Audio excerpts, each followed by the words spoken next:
fighting out of the blue corner, really needing no introduction the world over, and truly representing some of the finest boxing skills our sport has ever seen. Wearing black trunks with gold trim, fighting out of Las Vegas, Nevada, he weighed in at a ready 146 pounds. A veteran of 24 world title bouts, he is undefeated in his 18-year campaign with a record of 47 wins, no losses, 26 wins coming by way of knockout. Ladies and gentlemen, here is the pound-for-pound great and the pay-per-view king, boxing's future Hall of Famer, the sensational 11-time world champion in 5 weight divisions.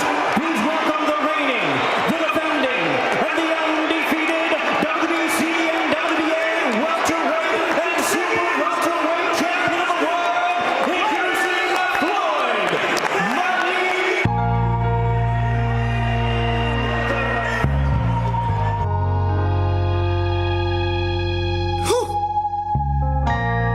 It's to you. I'm still undefeated. Just want you to know that. Facts. Yeah, man. Welcome to the U, have a seat. The only professor applying pressure when he teach. Undefeated. Big cloud in these YouTube streets. I cheat like Wiz Khalif. Call it in if you gon' speak. Press 1 when you checking in. I got the merch, copper coffee, a kush shirt. Support the brand if you support the man. Facts. With the spirit of Steve Coakley. They can't hold me. Back them down and fade away on them like I'm COVID. Only straight shooter on this computer. Who else you know gon' bring it to your real truth? Hallelujah. More haters, more moderators. Get yourself timed up for making outlandish statements. Yeah, ain't no playing. Bungalow 54 was Where you go? with the herd. I got no patience. Either for God or you love Satan. Yeah, it's reclassification Over entertainment. It's to you. Everybody want to have a school, but it's for you. Facts. Care less what a hater say you do. Come on, Jabari. Come on, Sadnetta. Press 1 if you support, if you don't press 2. It's to you. Come on, Pan Africa. Teach none over here but the living truth. It's to you. Press 1. Press 1. Press 1. Press 1. I love this. Press 1. Press 1. Press 1. Press 1. Bars. Press 1. Press 1. It's to you. Press 1. Press 1. Yes. Press 1. Press 1. Listen. Everybody wanna have a school, but it's for you.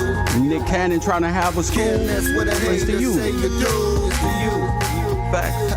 Press 1 if you support, if you don't press 2. It's to you. Teach none over here But the living truth. it's to you. Press 1. Press 1. Yeah. Press 1. Press 1. Press. Press 1. Press 1. Press 1. Press 1. Press. Press. Press 1. Press 1. Press 1. Press 1. Press 1. Press 1. I was about to do the sprinkler. Press 1. Everybody want to have a school, but it's to you. I was about to do the sprinkler. Keep playing. Turn me retarded if you want to. What's up with it, Todd? Shout out to you. Brittany's in the chat room. Good to see everybody out there. If you don't like Kev Gills, good. I'm glad that you don't. Another beautiful day is Anti-Semitism and Racist Week right here at the Row. Press 1. That's right. It's Anti-Semitism Week right here at the Row. So we're going to take a look back in history. Press 1. We're going to take a look back in history. Press 1. And teach about ideological subversion and the dangers of it and why it must be taught in our school system. Or we're going to keep, our history is going to repeat itself if we don't know our history. Press 1.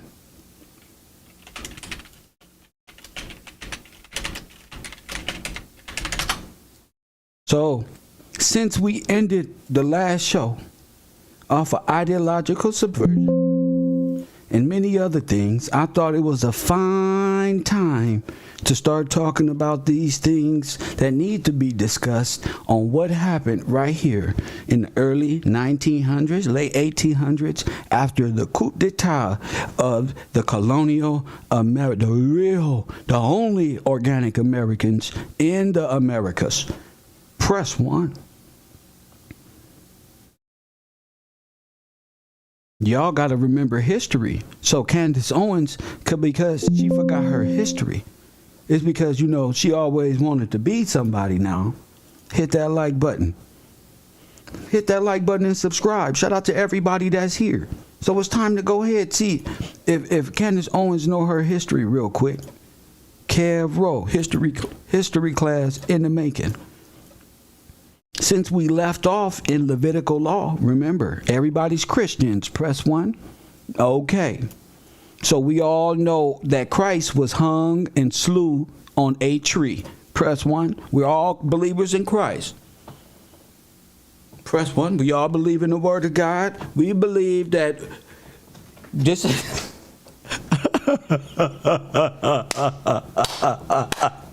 That's right. Come on. In the name of Jesus Christ, the truth shall prevail upon the earth. Right. Yeah, the truth. Ain't nothing wrong with the truth. The truth, that's what God wants. It's the truth. So you'll know. So, you all believe in Jesus Christ, right? Confirmed.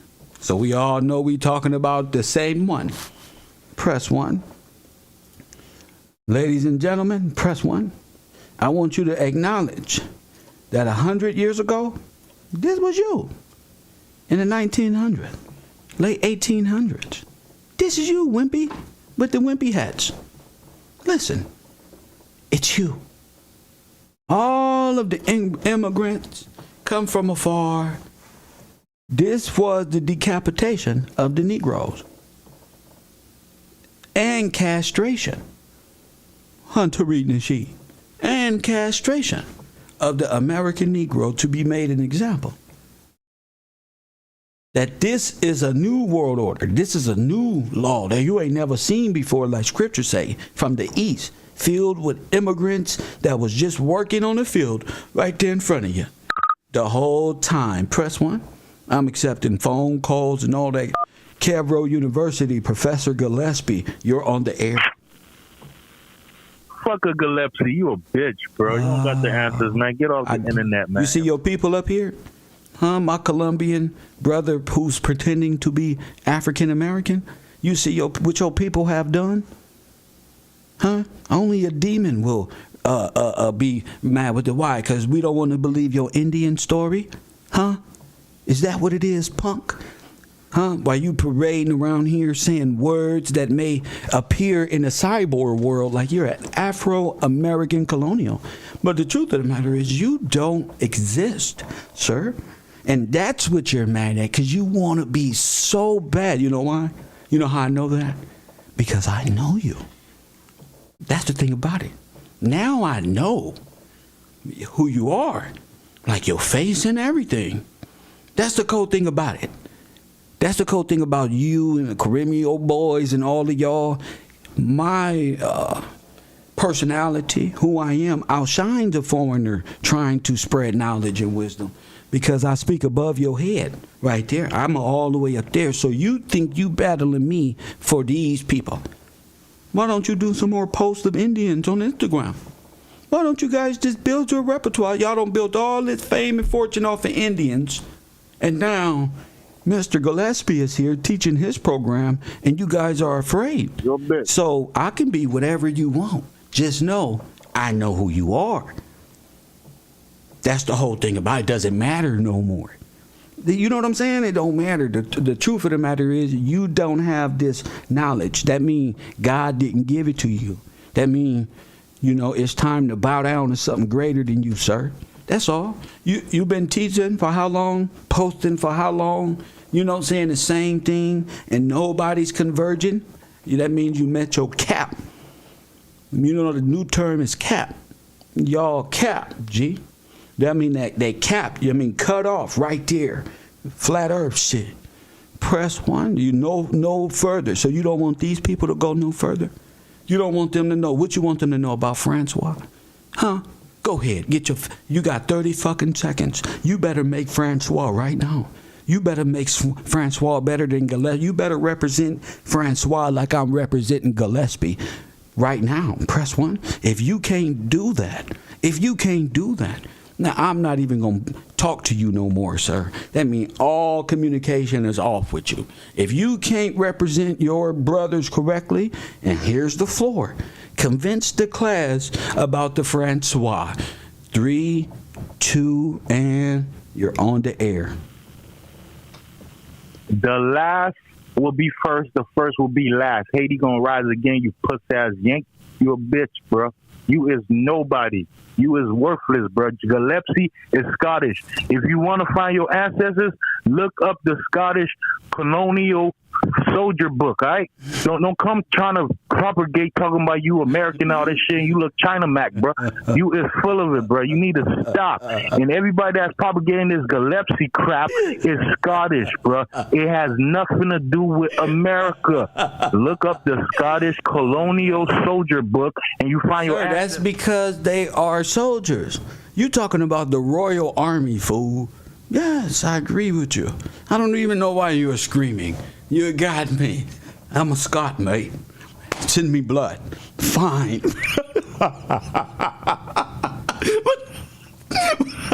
Fine. You got me, mate. Press 1. I'm parading around. I'm a Scot. Is that what you want from me, King? What you want from me? You're supposed to be representing Francois. Not even worried about the Scot unless it's in position of defending your case against whatever it is that you're fighting against. I don't even know what your argument is. But let's just say you mentioned Haiti. Let's start there. They will rise again. Go ahead. You are a fraud. You need to look up your ancestors in the Scottish. I know who they are, sir. What are you talking about? Now, speak again. You is a fraud. You need to get off the internet propagating this Gillespie, thinking, you know how much Gillespie is on this propagating they. How many Gillespie? Man, listen, it's William, Wilson, all these Wills, bro. What that got to do with Francois, sir? You supposed to be speaking for the Francois, what it mean, and all that. What does this over here got to do with you, my Haitian brother? Go ahead. Listen, you. I got you, champ. I got you. Well, I'm going to discontinue this communication and get back to the reality of the subject that's at hand. How's that? You got one more try. Francois, the Francois French family of Haiti, by way of Haiti. Go ahead. Shaft, 40 years old, bro. It's kids younger than you that knows all this shit, bro. Okay, so speak. Freaking jump on YouTube and panhandle. You took panhandling to the Olympics, bro. This is nonstop, bro.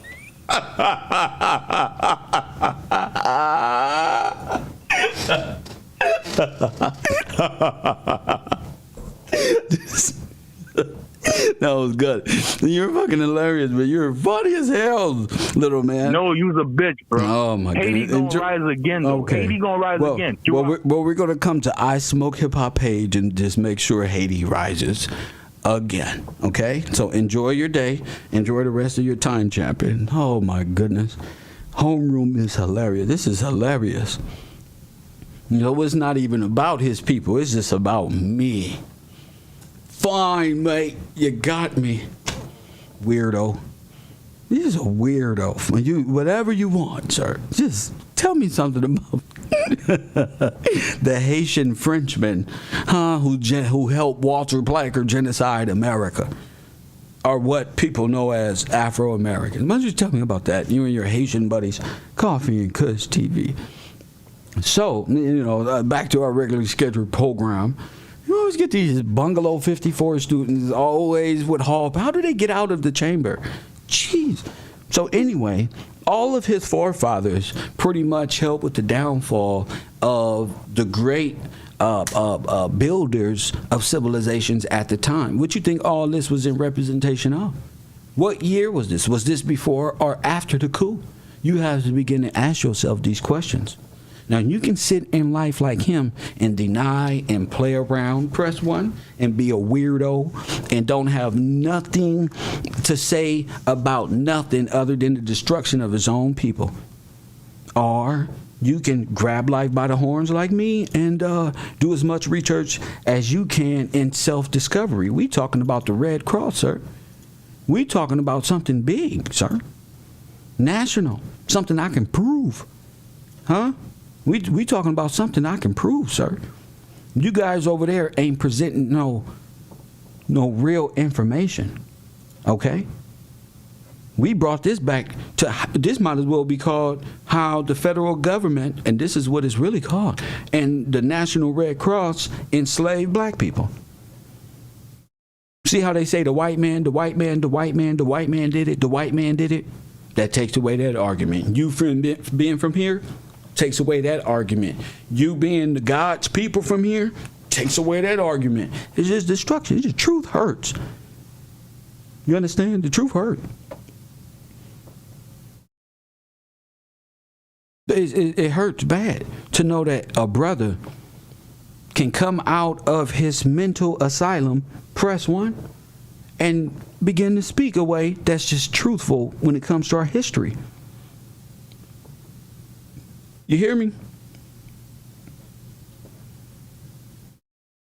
We was a great people before the hanging process. Okay? This is real. This what happened to us is not some made up fantasy in Candace Owens' brain. Okay? These are her husband's forefathers who came over here from various nations to watch and see, family. This is what the man was just reading in Levitical law. The history is in Scripture. That's why. Their history, we was just reading about it in my class this morning. How many, press 1 of you was in my class early this morning. If you met Kev at the ocean, at what time was we in here? You was in my class this morning? We already been up. So when we was earlier talking about the Levitical law, there it is. This is what he couldn't say. He didn't want to say it. He didn't want to say, oh, shit, that was us. But, it happened here in America. He did say this right here. They want us to forget this and give them all of our money. It's a stick up. It's been a stick up. Christ was slew from a tree. You was slew from a tree. Your firstborns was slew from a tree. Now you begin to understand what I was talking about if you was up this morning walking with Kev, hanging out, chilling. The demise of this nation and the overtaking of it by communists and Nazi fascists, either by way of Switzerland, Poland, Denmark, I don't give a damn where it put, all of them as a collective rose up at one time in a coup d'etat against the government. This is what I'm telling you. This is what I'm proving to you in history. This is what I'm proving to you in history.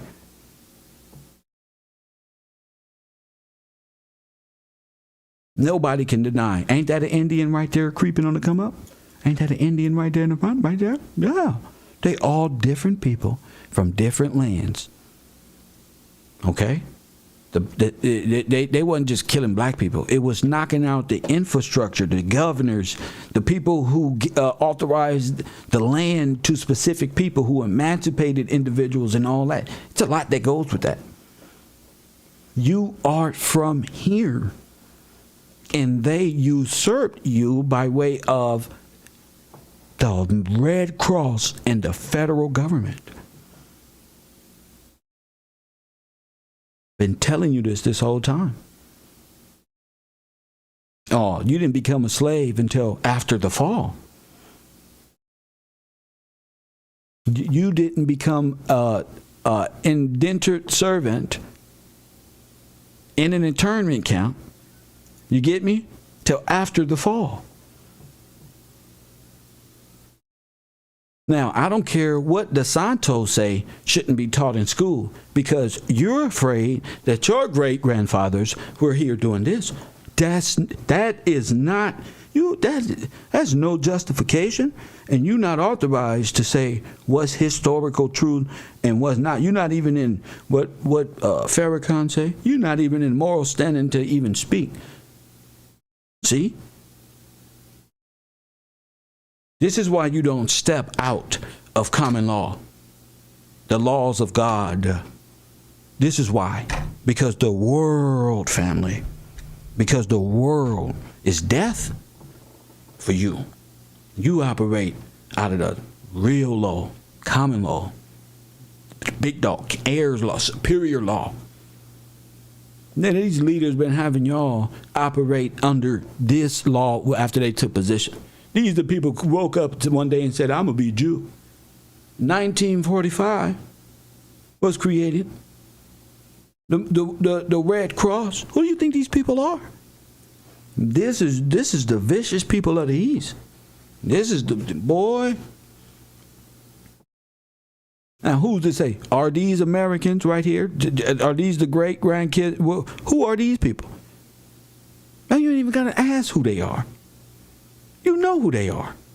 They are the ones who was working and then usurped the whole government. All of them were together. Even their children. Even your children. Press 1. Huh? Even your children were with this program. Oh, yes, they were. Oh, yes, they were. Oh, they did our people wrong. Oh, they had little toy soldiers with toy guns and every damn thing. Cap, nigga. Press 1. They had it all. Don't lie. Don't lie. It's anti-Semitism week. Don't lie. Time to have some sympathy for the American Negroes. This is anti-Semitism week. Oh, yes, y'all won't steal American glory never again. I'm going to make sure of that. Anti-Semitism. This is what you and your forefathers did to our people right here. Because you guys were from a different nation and wanted what was ours. Press 1. We're not from Africa. You are. Africa is a corporate. You get me? What the hell? You're not from Africa. You came here and usurped the government and stole the names of my forefathers. You see? And Walter Plecker is just an example of how you wrote it into your own history. That's just paper genocide. Then we're going to talk about real genocide in internment camps from the Red Cross, forced labor by the federal government, you call the United States of America Incorporated, which are bankers from Switzerland and the Pope and all of these other places, Coffee and Kush TV, the destroyer. Go ahead. With that prejudice. I got you, champion. I love that. I love that. Yeah, prejudice. Racism, systematic was on the way. Communistic, idealistic were to be of his children. They were to work together but they was going to work as slaves, because guess what? They was going to rob them again. They was going to get them to work and infest with them and then rob them again and put them in another 200-300 destitute. Press 1. So that was the plan, was to make them criminals within their own law. What law? God's law. So you're a criminal. 13th and 14th Amendment.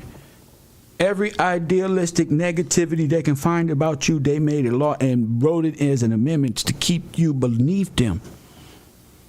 Legally. Which is illegal at the superior level. But you don't know. Because Sinetta teaches you. Tariq Nasheed teaches you. Umar Johnson, who calls himself who? Who genocided who? Who helped genocided who? All right then. Remember, you can call in now anytime. You can call in and combat anything that I'm saying. Anything, because I'm going to be going down the list. Y'all put Afro-Americans in internment camps, remember? So they was getting vaccinated and all type of, you can read up on the floods and what happened. How did you become civilly dead? Who put you in civil law? Who made you black? Who put you in the asylum?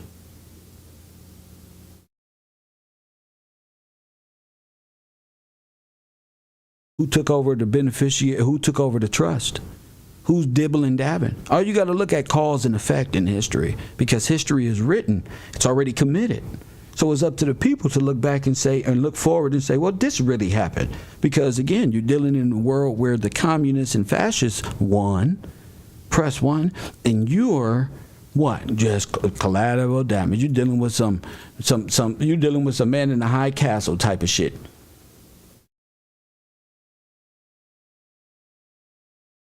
The big flood of immigrants came after those wars, Candace Owens. You see, the big flood of immigrants that flooded America on ships, on steamships ran by J.P. Morgan. See it, my African brother? See, I'm gonna get y'all paid too. J.P. See, they committed. See? They committed. They know they trafficked you, don't they? Yes. Yes, they trafficked you too. They trafficked us, and we're still on the land. They trafficked you and brought you here. Then change your identity. Do you believe that? And change your identity as well under the Catholic regime. Call in at any time to dispute the truth, okay? I'm only here to give you after the flood. What is the damn flood? Press one. Look at all these immigrants. Look at all these family members. Press one. Look at all these family members.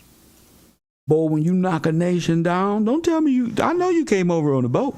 Don't tell me to go back to Africa on a boat. Do not tell me to go back to Africa ever again.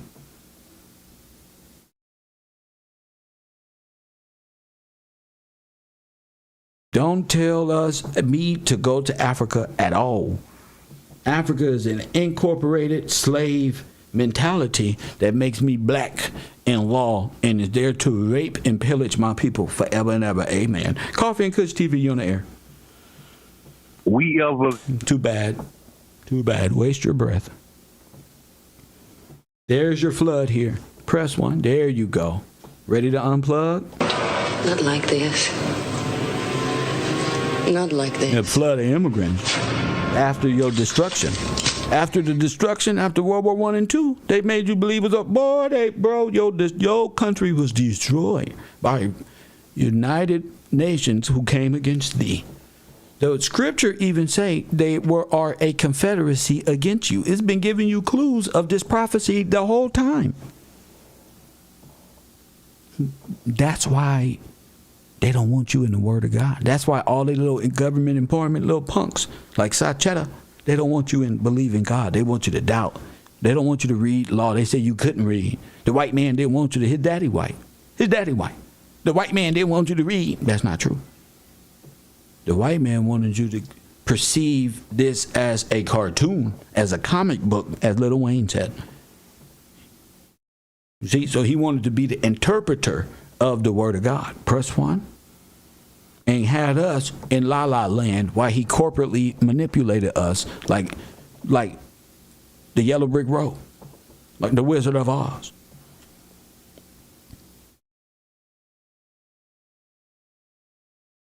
It's a shame that brothers spend their time trying to troll me when I'm here to help. You get what I'm saying? Then Margaret Sanger came over here and did what? How many children up until this day have Margaret Sanger assassinated? How many people have this Planned Parenthood? How many Afro-Americans did this regime destroy? Not just in America, all indigenous and organic people of the world. And then he placed himself as King Charles, as King George. Press one. Then Margaret Sanger came over here. Press one. And how many after the genocide? How many people? Billions. How many of our brothers over in Africa, what they call Africa, and the different nations that exist that thereof and therein? Press one. Billions. This is your bone collector. This is the organization of skulls and bones type shit right there. There's a reason. Nobody can deny this woman has murdered in her Planned Parenthood. Nobody could have ever thought could ever be achieved. That you will unknowingly commit genocide on yourself. What do you say? The problem is choice. Press 1. False sense of choice, ladies. An unnumerable. Nobody can dispute this truth that I'm spewing. Nobody. You can hate on it. Coffee and Kush TV on the air. What up? Yeah, good morning, Kev. This is Troy. Troy, what's up, champion? Hey, what's going on, sir? I was doing a little bit more research onto the word ghetto last night, and I ran across an interesting definition, and I just wanted to drop that. So right along with what you're talking about right now. An interesting word, and it's not scientific, huh? Oh no, it's not scientific. Oh, okay. It's where they put you. They put you in the shithole. But the word ghetto, it derived from Hebrew word get, which is the Hebrew word for divorce. So you're literally divorced off your land and placed somewhere else. You displaced. It's a displacement camp in an asylum somewhere because you. Damn, bro. Yeah. Damn, bro. So I thought the whole being a divorce, I'm like, okay, so it's a marriage term. So it's a, you know what I'm saying? Legal. Oh, my goodness. You're divorced, you know what I'm saying? So I thought that was very, very, very interesting, and it goes right with what you're talking about. And that's all I want to add. I don't want to take too much of your time today. Thank you, champion. Oh, man. Yes, sir. I love it. I love it. That's how I want my brothers right there. Truth is the power, bro. Don't be mad. Don't be scared. No. I'll put it on the screen so Mr. Santos can see it. You see? I want Mr. DeSantos and them to say, this can't be taught in our school. Oh, no? You don't taught these people they were monkeys? That's why I believe in God, G. I believe in God. I believe everything happens for a reason. I believe that. I know that. My faith has grown over this last few years. I didn't think it could grow more. It grew more. More, G. Because this is embarrassing that people can say, oh, this blackface, Kanye said this. And what's the name said that? Well, there's actors and actresses. Press 1. Now watch this. I want to show y'all something now. I want to show y'all something. Now, Candace Owens don't know she's mind controlled. Press 1. And he don't know that he's mind controlled. Want me to prove it? Watch this. Watch the idiocy in this shit. Let me watch this.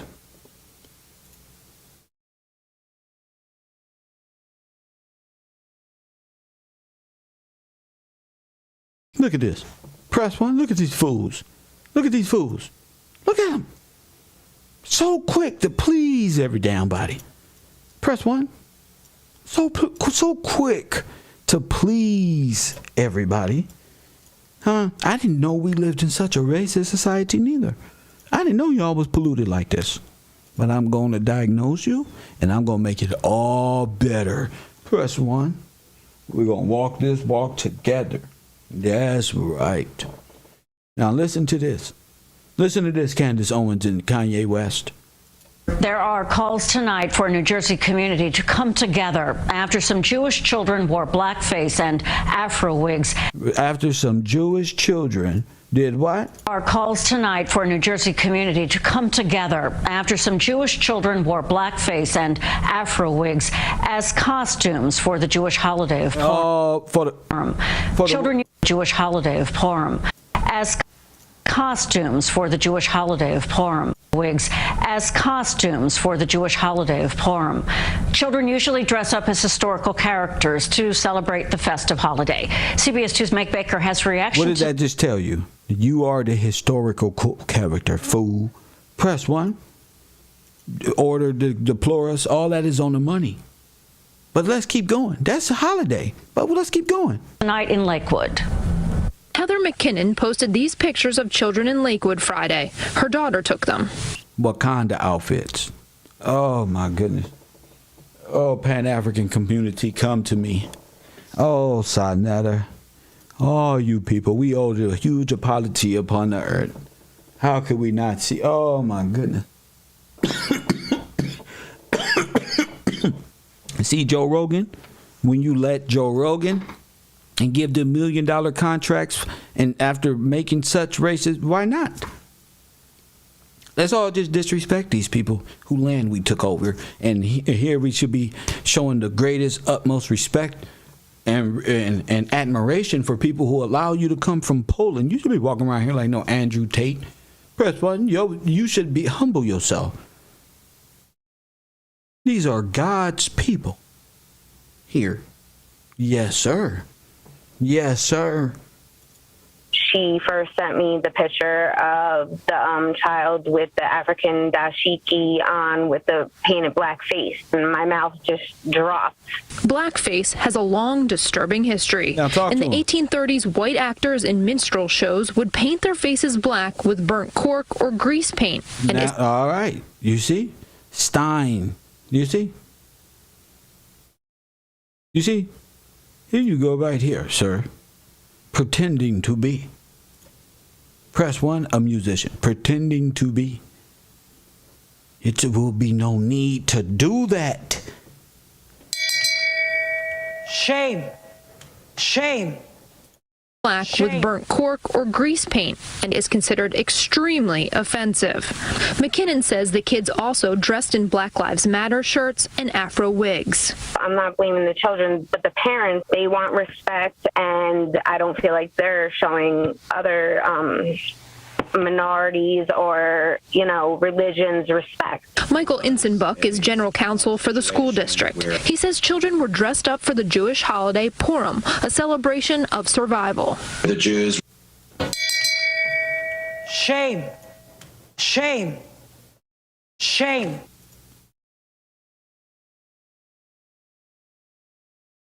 So our survival and our pain made y'all rich, and y'all gonna honor that with a what?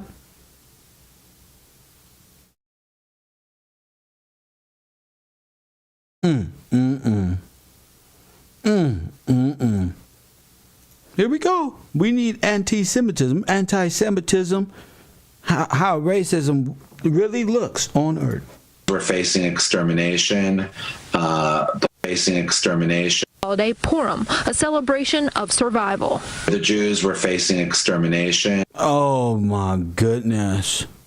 Do you understand the words that he's telling you? Celebration of survival. The Jews were facing extermination. You hear me? By Haman, Haman, the bad guy, if you will, in the story. And miraculously, everything we say, V'nahathachu, turned around. Oh. That's the reason for the masks and things. He says Lakewood. Press on. Wake up. Bingo. That's right. They know prophecy. Do you? Do you? That's the important thing. Do you? Shout out to the people in my Cash App. Who is this? Who is this? Taz. Taz said, thanks for this powerful pay-per-view. Has a double-edged racism problem. The city is diverse, a mix of Latino, Black, and Hasidic residents. I have gone to games where I hear all kinds of words shouted out. I've had pennies thrown at me. How would you have pennies thrown at you when we had pennies thrown at us? The penny, when we were just talking about the penny? But you don't understand. They teach you, they stole our name. I'm teaching you everything you need to know, family. Digest it, eat it, come to class. But guess what? What? This is unacceptable. Fred Rush is the president of the NAACP in Ocean County. It's offensive. If I were to do that to the Orthodox community, Orthodox Jews, go ahead. They would see it offensive too. He hopes this is a learning experience. No kid grows up with hate. They have to be introduced to it. The NAACP is planning a Zoom conference with the mayor and Jewish community leaders to come up with a plan to educate children and their families about why this is so wrong. Told you. So I'm exerting that and bringing that onto YouTube. Press 1. I'm here to show Jewish people, Russians, and all foreigners why this is bad. I know they taught y'all things, and I know y'all see stuff on TV, but that is propaganda by you know who. Press 1, but that's not us. So I'm here to show you, because a lot of y'all forgot, because y'all think we've adopted the identity of rap music and develop a culture of ignorance. No, sirree, Baba. No, we some law-abiding citizens too, and this is offensive. I think the Jewish community, especially the Russian Ashkenaz, the sons of Gomer that's written about in Scripture, Ashkenaz, press 1. I think you guys need to look at each other in self-reflection, my Jewish so-called brothers, because without Afro-Americans, you will be broke as hell. Y'all bankers, J.P. Morgan, and all of these other Russian and German agents of destruction came and robbed our people this whole time. Vlad TV, press 1. So don't ask me why our people act like this. Ask me why you took everything from them. Ask me how you grew to be so rich in a matter of 100 damn years. Press 1. Well, I tell you, the Communist Manifesto, Willie Lynch, like, oh, that shit real. Oh yeah, you's a product, you's a son of destruction, a son of Satan. They birthed you into this Marxism. How many people do you think the Red Cross, by way of federal government and Margaret Sanger and Planned Parenthood, how many people do you think they annihilated? Even before it became illegal or even illegally authorized by different agents who made their way to the Supreme Court. Press 1. That's blasphemy. You know, you can't authorize that. Set the who would advocate for such a behavior, animalistic, and then use propaganda to make it cool by way of ignorance. Hip hop. Immorality, just all out of sync. Whole nation can't even find a good man or woman because we don't bit the apple that Satan has given us. Press 1. Go Coffee and Kush TV. You on the air? What up? What's up, Cass? I got a quick question. Where can I find some information on the flood? What? Hello? What? Where can I find some information on the flood? I don't even know who you are. Who are you? I'm the same. What does it matter who I am? I told you I'm married. I'm not trying to be Shut up. Press 1. We trying to find out. Sometimes I'm like, wait a minute. I'm in the whole other subject. Who are you, champion? Get out of here, man.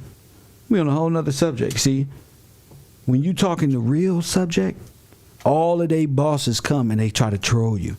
Because Vlad and no jumper. They don't want their feelings hurt.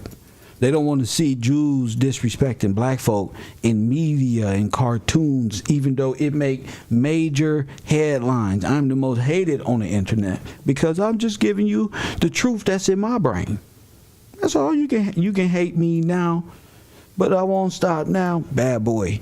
Press 1. This is anti-Semitism week. And I'm here to show what it looks like.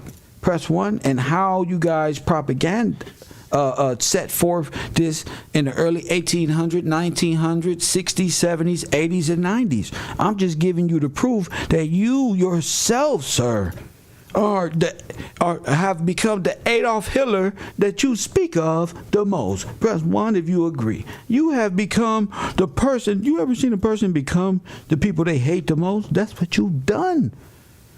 Since Hitler, right? Well, this is what you've done. You can't run from this. Shout out Farrakhan. Press 1. You can't run from this. This is what you've done, sir. Press 1. I'm just here to make you think. I'm just here to give it to you raw. Oh, baby, I like it raw.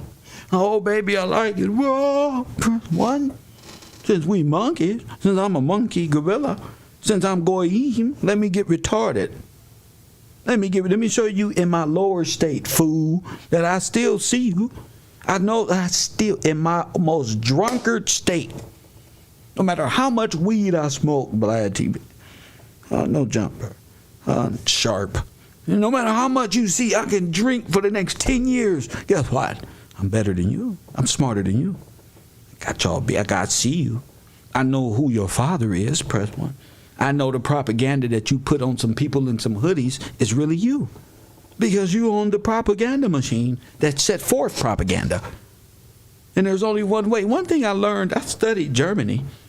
Press 1, I said, how did Adolf Hitler get all these good white people to do this? How did they do it? I always wonder how these good white people turn it. Guess what? Guess what it was? Propaganda. Let me show you. I feel like it's pretty messed up. To be honest. So. Fans of Dr. Seuss are disappointed after a racist cartoon has come to light. That cartoon, drawn for a magazine by the famous San Diegan Theodore Geisel, was recently put up for auction. 10 News reporter Michael Chen went to the biggest Dr. Seuss collection in the world and uncovered more of his drawings from the same magazine. At UCSD, outside the library that bears his name, a statue in tribute to Dr. Seuss. But could this cartoon now chip away at the image of the beloved author? On campus, I'm just sad. These are the sounds. Wow. Of the nostalgia of childhood. I love his books. Being tarnished. It does taint a little bit of his image in my mind. All thanks to this. She was about to say, but I still... image, a 4-panel cartoon by the then 25-year-old Theodore Geisel, which appeared in the political magazine Judge in 1920. That looked like Adolf Hitler.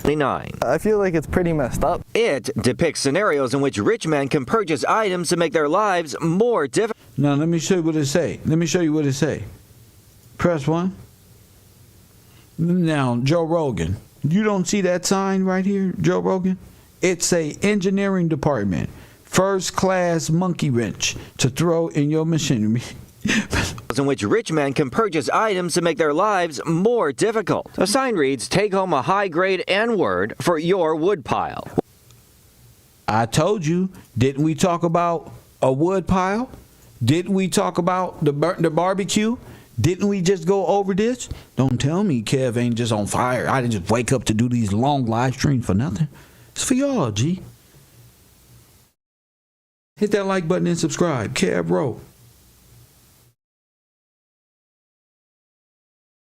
While some we talked to stopped short of outrage. You gotta look in the context of the time that, back then. All expressed disappointment. This is something that I would not expect him to write. We wanted to scour the rest of his work and went inside the Geisel Library, which contains the largest collection of Dr. Seuss illustrations, some 15,000 pieces. They are locked in a back room, and the school declined to allow us in.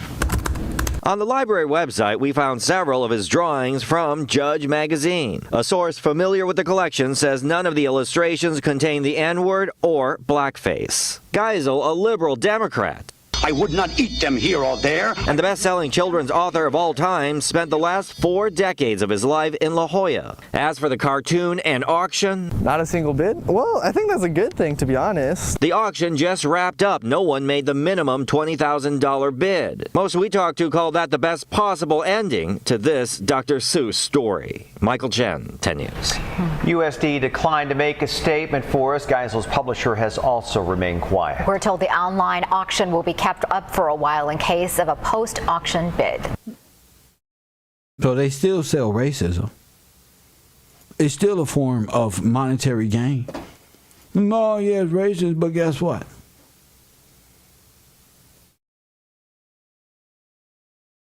Why y'all acting like y'all don't know what this is? Why y'all acting like they just start switching colors this year in Hollywood? No, walk with me. Press 1. Let me show you.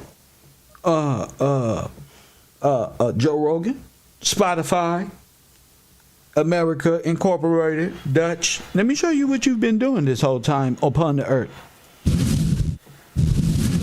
Another blackface scandal turning Virginia politics into a crisis. So just where did blackface come from, and why, after nearly 200 years, is this still an issue? Well, that 200 years still around, ain't it? John Avalon has your reality check. Look, I get that William Faulkner warned us that the past is never dead. It's not even past. I told you it's present. Listen to him. But why in the world are we still bedeviled by something as stupid and cruel as blackface in 2019? Come on.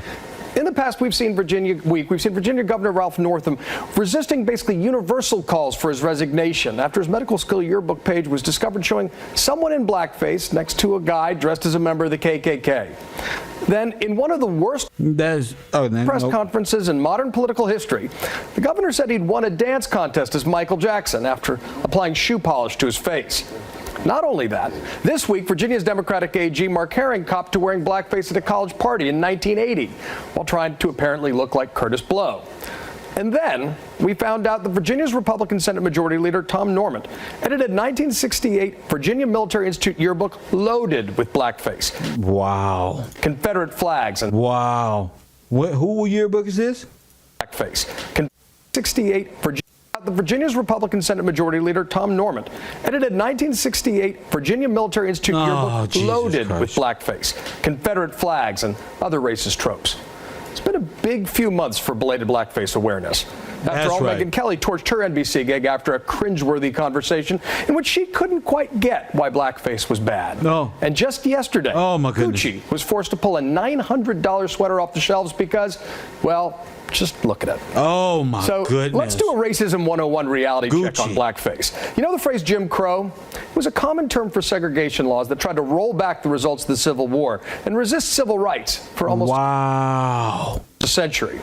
But you might not know that Jim Crow was the name of a popular minstrel act in the 1800s, which was performed in blackface. Look! And that's just an indication of the foundational pain, the institutional racism that's beneath what some people apparently think is a party trick.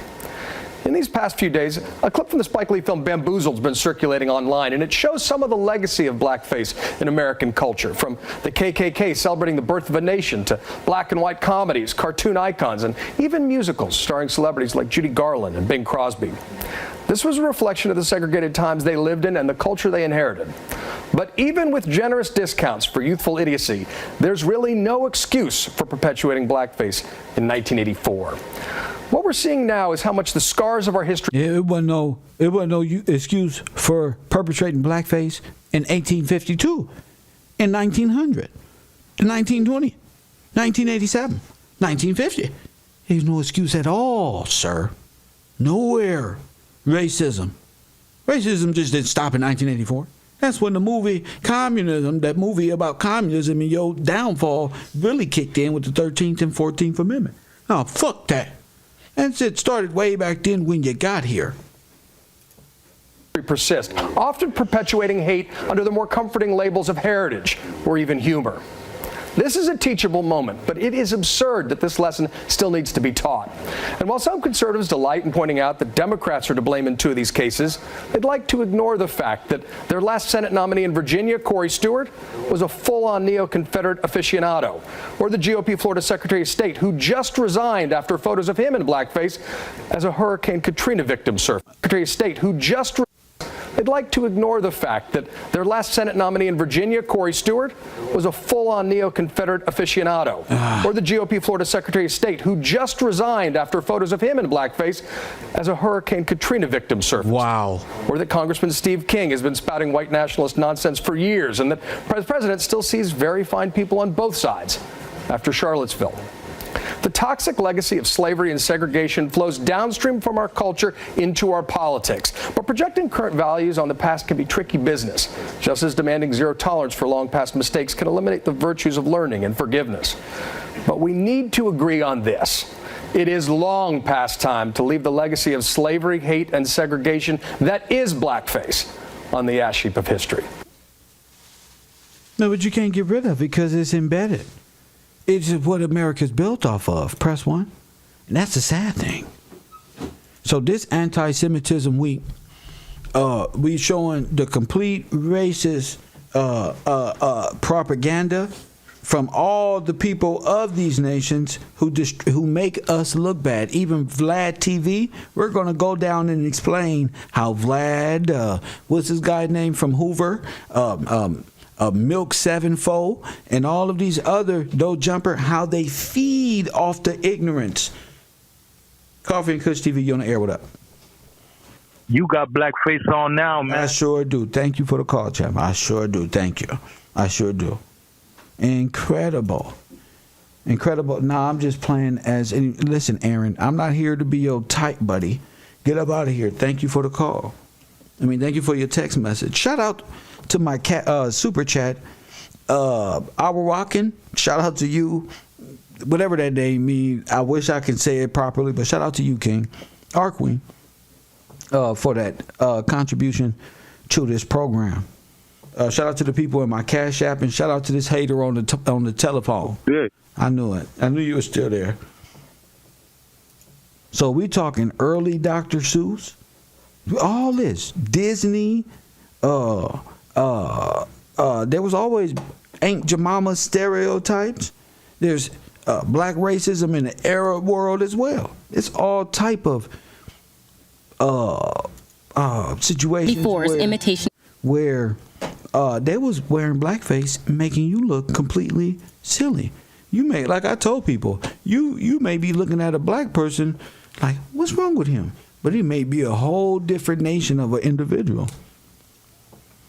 It's to carry this persona and perception of a child, somebody who needs help, somebody who can't speak properly, somebody who can't dress, somebody who's not standing upright, who's not head of state per se. And somebody's in a constant need of saying, Mama and Dada, help me. So they play the role as help. So when I got off the stream today, I told you I was going to be showing you guys a straight movie about the communistic, idealistic takeover and what pointers you should know on what to look out for. Coffee and Kush. Let me see. Coffee and Kush TV. You on the air? What up? Bro. So let's put this movie on. I enjoyed the conversation. I enjoyed the troll on the phone. God bless you.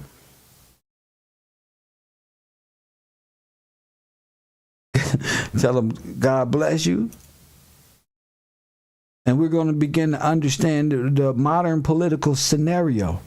I'm going to tell you why the Tamika Mallory's was bent over you. This communistic, idealistic manifesto, okay?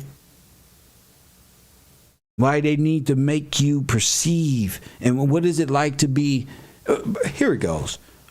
These are the steps they took mentally in order to usurp and coup d'etat a nation, okay? So listen to this brother. This is leading us into a great conversation and how communism really worked. What's the difference between communism and sovereignty? What George Washington ordained for you and what communistic fascist bankers have for you. Okay, you've been black for how long? You've been dead for how long? Okay, it's time to come out of that death. When scripture talk about a second death, what do you think this stuff is? Just like another birth, like being born again. But we'll talk about it. Understanding modern political scenario, the ideological subversion continues. More educated. The video starts now. Subversion is the term, if you look in a dictionary or criminal code to that matter. A criminal code or, you know what? You know what I was about to do? I was about to move ahead of my time.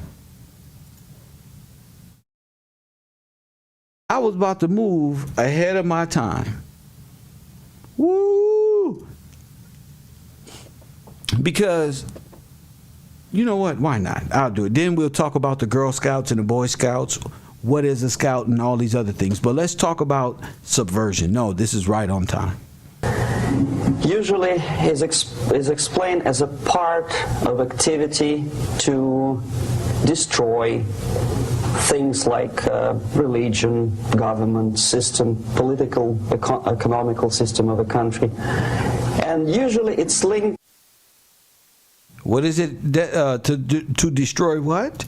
Let's run it back. To destroy what? Is explained as a part of activity to destroy things like religion, government system, political, economical system of a country.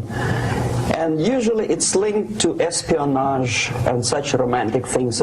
Espionage, okay, spying and observing and things of this nature. Write this down.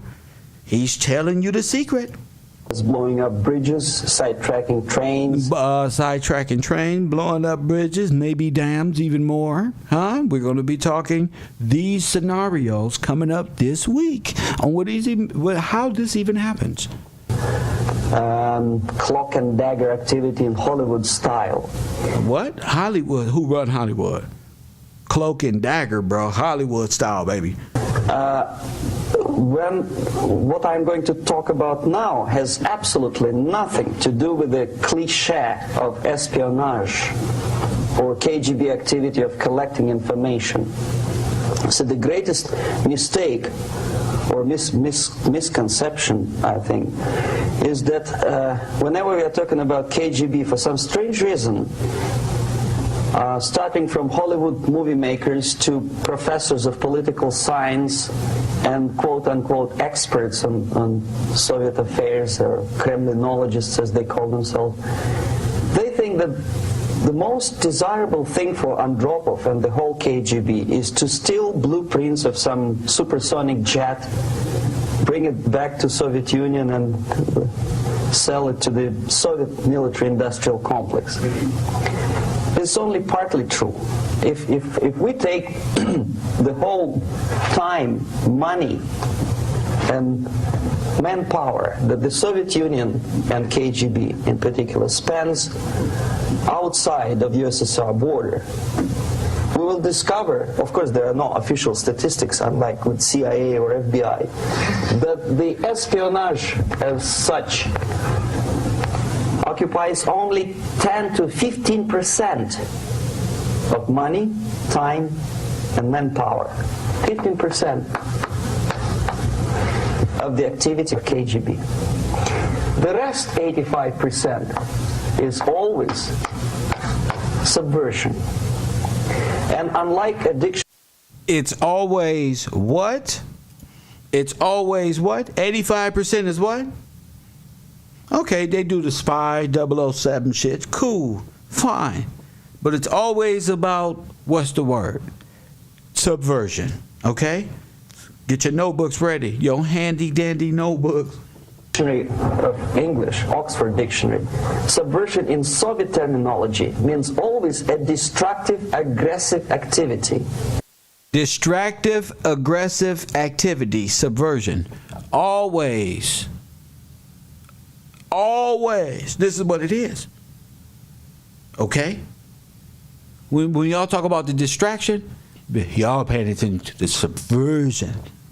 Okay? You're called in the subversion. Let's rock. Aim to destroy the country, nation, or geographical area of your enemy. You got it? It's aimed to destroy all of it. So there's no romantics in there, absolutely. No blowing up bridges, no microfilms in Coca-Cola cans, nothing of that sort. No James Bond nonsense.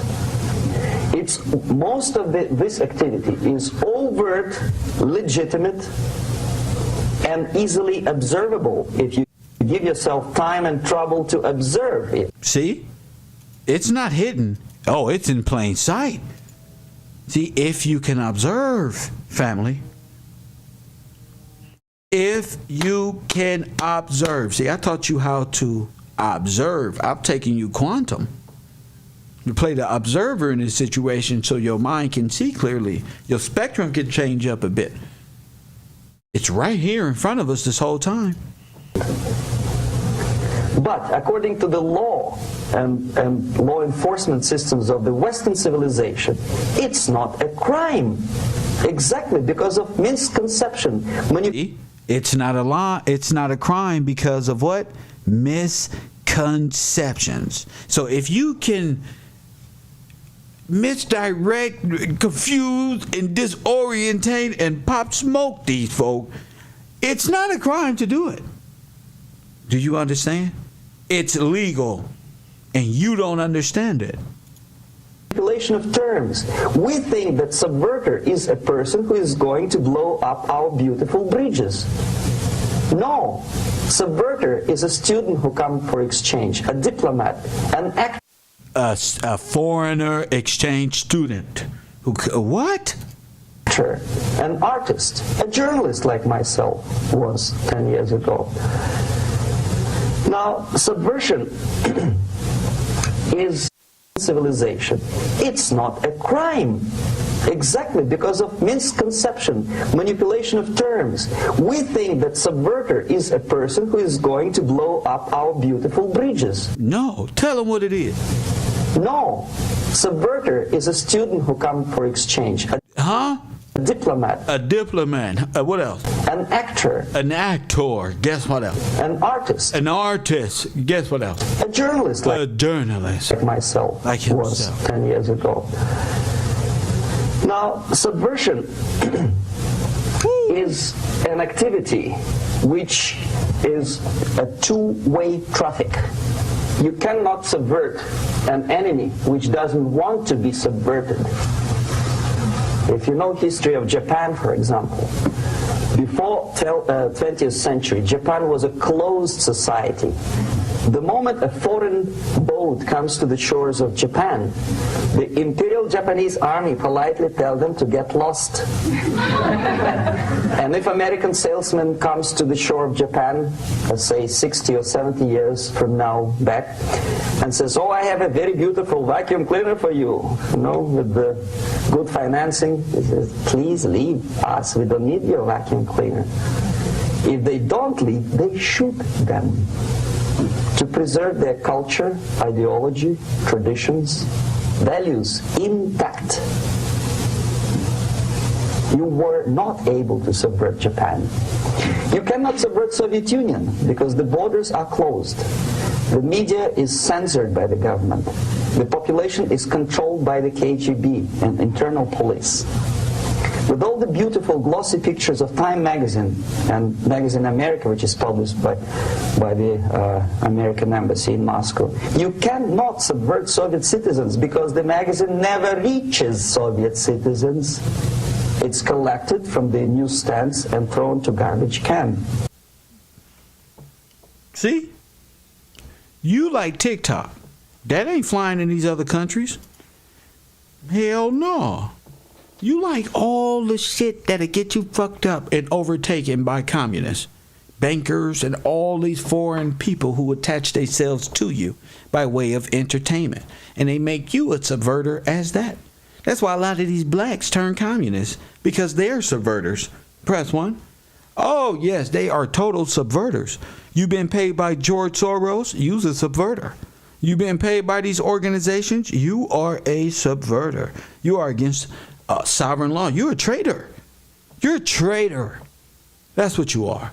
I'm going to say it clear as day. You are a traitor. And if this was back in the day of the kings and queens of King George, that's why you afraid. You scared. Because you scared of my lineage, of course. Because if we ever come into power, you going right up there with them. You know what up there? You going right with them. Right with them. Because you're a traitor. And you're a subverter. And they paid. You are the Judas. You are the Judas of your own people. That's a shame, G. I told y'all, from Plies to all these people will sell y'all out. Every actors. They're with the entertainment, huh? They're with the Red Cross folk. They're with these subverters. For sure. For sure. And y'all let them guide y'all minds every day. Oh, this subverter got killed, and this subverter, and this subverter, and this perverter. Y'all don't know none of them, but they attach to your heart, all while you deny God. but this subverter, and this subverter, and then this subverter, and I'm addicted to these subverters, and you just subvert it.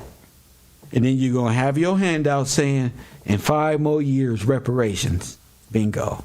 While Tariq Nasheed live in a $2-3 million home. See, you've been subverted. Tamika Mallory is $100,000 richer by George Soros. Press 1. You've been subverted. George Soros got him a woman who want to be in the feminist movement that can speak for black men. Press 1. We got a subverter. You see? Here, Mason, hold these shoes. We got a subverter. Put it on camera. Subversion can be only successful when the initiator, the actor, the agent of subversion has a responsive target. It's a two-way traffic. I told you, entertainer, give you entertainment, you've been subverted. You got it? You can only, now if you turn it off, you cannot be subverted. You will never fall. Turn the TV off. Turn the entertainment mind off. Go back into the books. Study, read. Find that entertaining. Go back and watch something. Do not be subverted. If you know what you're watching, you know, that's one thing. But if you just go unknowingly put yourself in an unconscious state to be suggested to genocide your people, that's not needed in no nation. Japan wouldn't have it. Nobody would do these things. But it's allowable for it to happen to you. Because the entertainment business, every actor, and if they tell them to get out there and talk and do this, they're going to do it. United States is a receptive target of subversion. There is no response similar to that one from United States to the Soviet Union. It stops halfway somewhere. It never reaches here. The theory of subversion goes all the way back 2,500 years ago. The first human being who formulated the tactics of subversion was a Chinese philosopher by the name of Sun Tzu.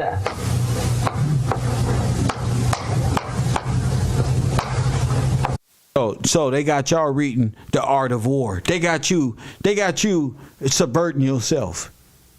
They got you practicing communistic, antichrist ideals against your own forefathers to help them rob your children. Go put your fist down.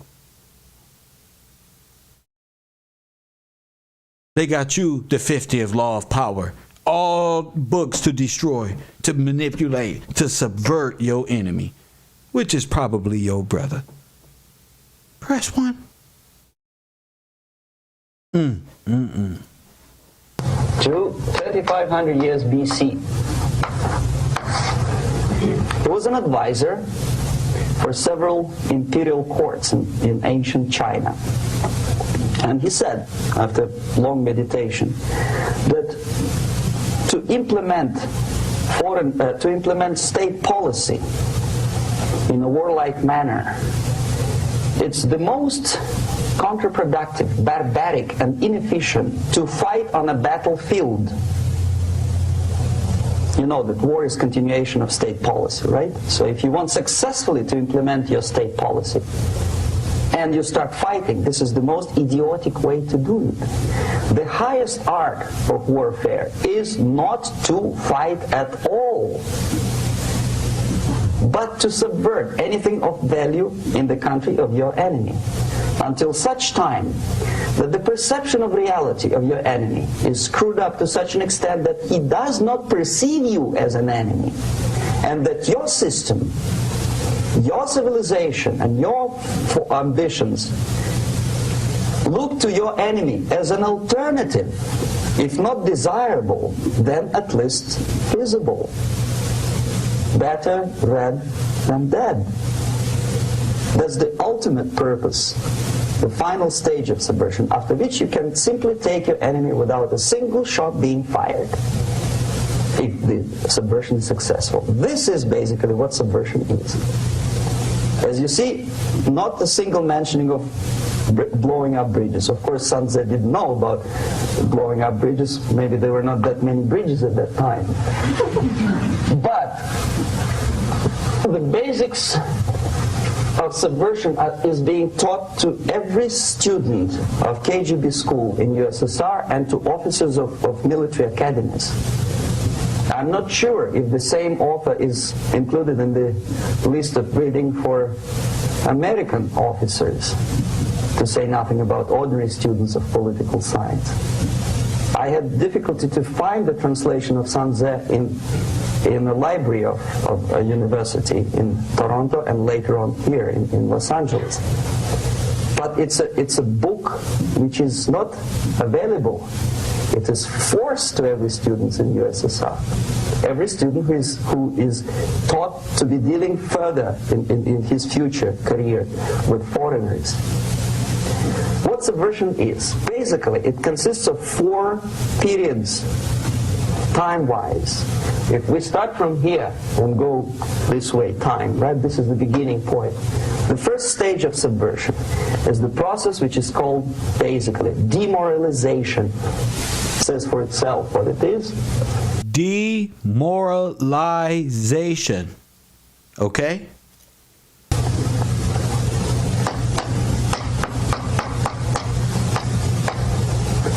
It takes from,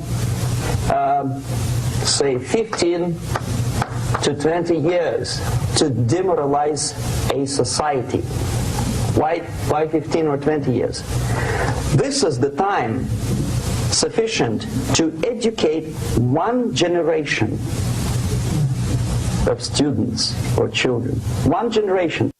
One lifetime span of a person, a human being, which is dedicated to study, to shaping up the outlook, ideology, personality. No more. Look, they're telling you. No less. Usually it takes from 15 to 20 years. What it includes? It includes influencing, or by various methods, infiltration, propaganda methods, direct contacts, doesn't really matter. I will describe them later. Of various areas where public opinion is formulated or shaped. Religion, educational system, social life, administration, law enforcement system, military, of course, and labor and employer relations, economy. Okay? 5 areas. I will not write them down because we will not have enough space.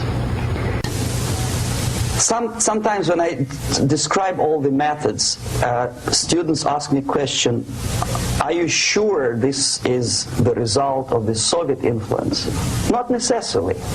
You see, the tactic of subversion, about which I'm talking, is similar to the martial art, the Japanese martial art. If some of you are familiar with that tactic, probably you will remember that if an enemy is bigger and heavier than yourself, it would be very painful to resist his direct strike. If a heavier person wants to strike me in the face, it would be very naive and counterproductive to stop his blow. The Chinese and Japanese judo art tells us what to do. First to avoid the strike, then to grab the fist and continue his movement in the direction where it was before, right? Until the enemy crashes in the wall. You see? So, what happens here? The target country obviously does something wrong. If it's a free democratic society, there are many different movements within the society.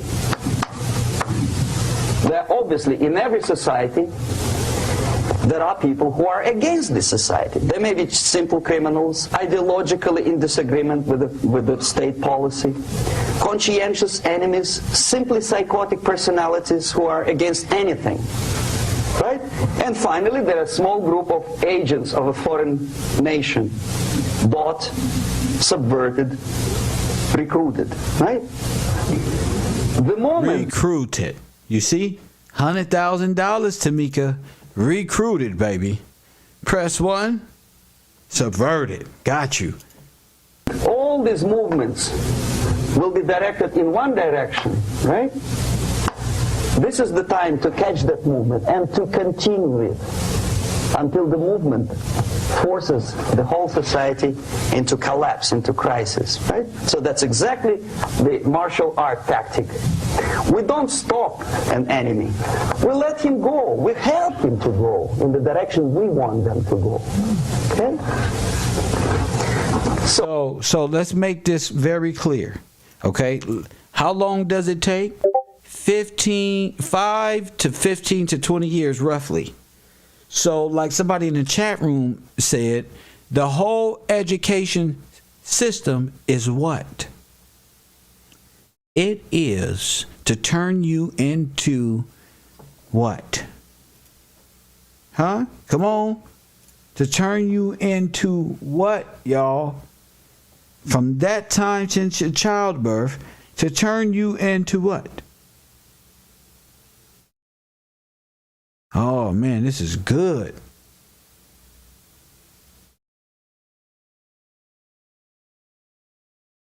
Oh my goodness. Turn you into Clayton Bigsby. Press 1. A blind black white supremacist. To turn you into Charleston White in the flesh, baby. Press 1. A blind black white supremacist. To turn you into Clayton Bigsby. Ladies and gentlemen. Y'all think I'll just be playing. No.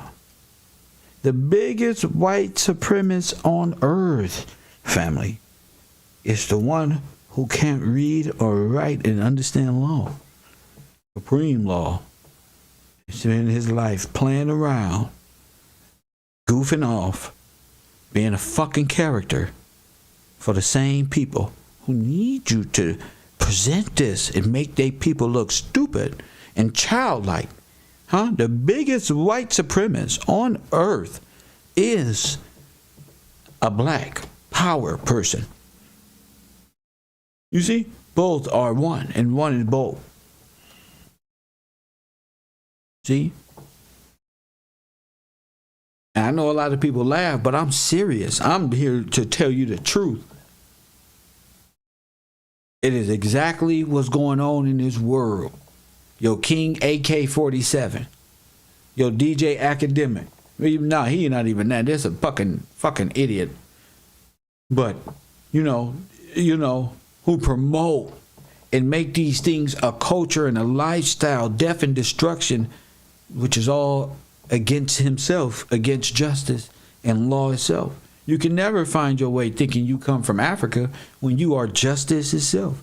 You fascinated by a hero called Superman, and you supposed to be the damn Superman. You sleep, damn rapper or none of that. You are a mental problem. That's what you are. You are a problem on this earth if it get out of hand. You are I wish you would upon the earth. You are God's royal army. That's what you are. You the I wish I would of the universe. I wish you dumbass would even think about it.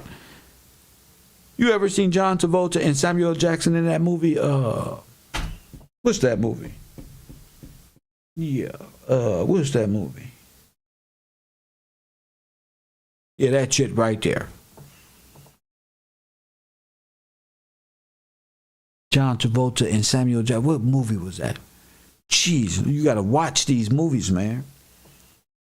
Hit that like button and subscribe. I'm not satisfied with my likes, man. A lot of y'all just here just to be here. Shout out to Mrs. Yvette. Shout out to you, Queen. Always supportive of the broadcast. I know you thought that was funny throwing this up there, but it's true. This is our issue here. The man in the hoodie is the Klan. Okay? You dealing with blackface without the paint. Okay. So when you see Candace Owens with Lloyds of London telling you, nothing happened to you. Oh, no. Only the left Democrats did this and Black Lives Matter. Oh, no, you subverter. who married a Lloyd of London, who robbed our ancestors and forefathers. You better check this. Wall Street and the Bolshevik Revolution. You didn't make that logo. You didn't just think of this. They did this to you. Press 1. Subverter. On the stage of demoralization, obviously there are tendencies in each society, in each country, which are going to opposite direction from the basic moral values and principles. To take advantage of these movements, to capitalize on them, is the main purpose of the originator of subversion.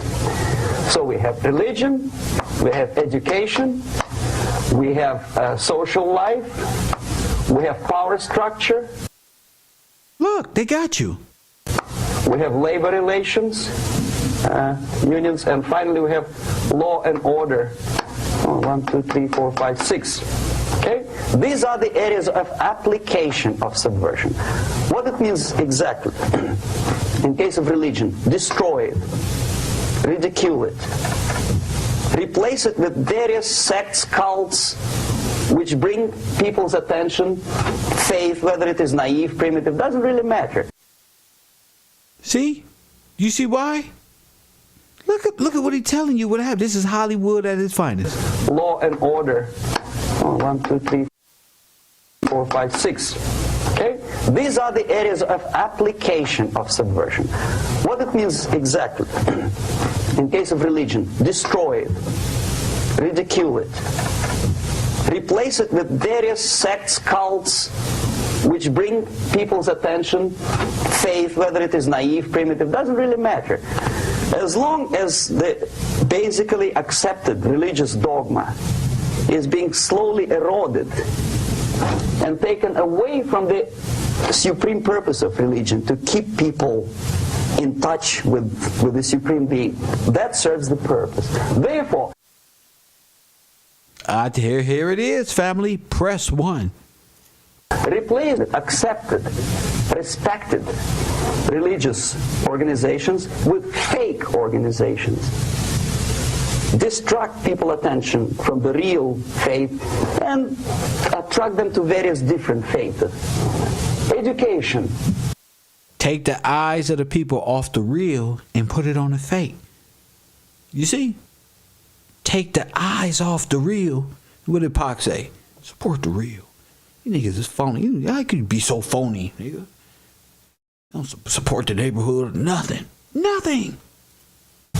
Distract them from learning something which is constructive. Distract them from learning something which is constructive. Distract them from learning things which is constructive. I told you, if you're constructive, you're in construction. That makes you a builder. And if you're really good at construction, you are a master builder. And you become the builder. A bunch of y'all will be builders of civilization. But I digress. Pragmatic, efficient. Instead of mathematics, physics, foreign languages, chemistry, teach them history of urban warfare, natural food.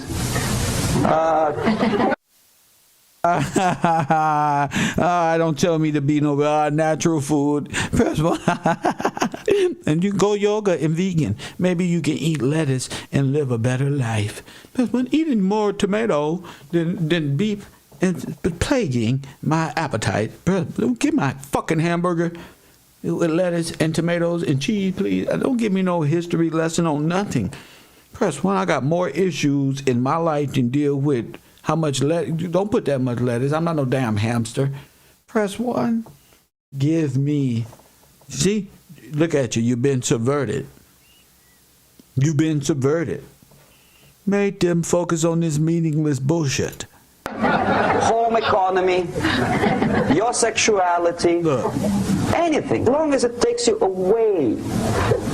Okay? Anything, long as it takes you away. Social life.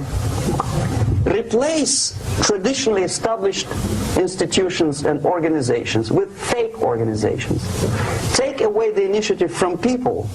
take away the responsibility from naturally established links between individuals, group of individuals, and society at large, and replace them with artificially, bureaucratically controlled bodies. Wow, we're talking law. Press 1. You wouldn't even understood that if Kev didn't tell you about law. Press 1. See, you wouldn't even understood that. Press 1. Okay, they put artificial, simulated, false corporations, puppet governments in place to control you, which is by common law illegal. Instead of social life and friendship between neighbors, establish social workers institutions. See? Establish social workers. The people who are on payroll of whom? Society? No. Bureaucracy. See? Bureaucracy, democracy, aka communism. The main concern of the state is your father. Social workers is not your family, not you, not social relations between groups of people. The main concern is to get the paycheck from the government. What will be the result of their social work doesn't really matter. They can develop all kind of concepts. That's right. They can develop. Doesn't matter as long as you go to work. Oh, we helping for the better. No, you're not. Yes, it doesn't matter. Just get your ass up on time and go to work. But this social construct we call the federality. See? Federal government. To show to the government and to the people that they're useful. Okay. Away from the natural links, power structure. Away from the what? Okay. Natural links and power structure. Come on. Okay. The natural bodies of administration, which are traditionally either elected by people at large or appointed by elected leaders of society, are being actively substituted by artificial bodies. Listen to them. The bodies of people, groups of people whom nobody elected. Now listen now. Listen. Who elected your Federal Reserve chairman? Watch this. You don't even know these people. Never. As a matter of fact, most of the people don't like them at all, and yet they exist. One of such group is media. Who elected them? How come they have so much power? Almost monopolistic power on your mind. They can rape your mind.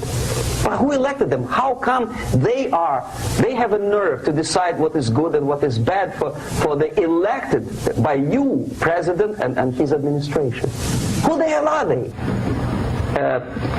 Spiro Agnew, who was hated by the liberal left, called them a bunch of enfeebled snobs. And that's exactly what they are. They think they know. They don't.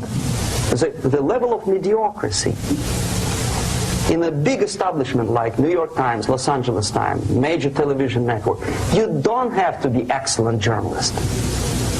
You have to be exactly a mediocre journalist. That's easier to survive. There's no competition anymore. You have your good, nice income, $100,000 a year. That's it. Whether you are better or worse doesn't really matter anymore. As soon as you're smiling to the camera. It's corporate, nigga. Hey, I got my check, nigga. I don't make corporate, remember?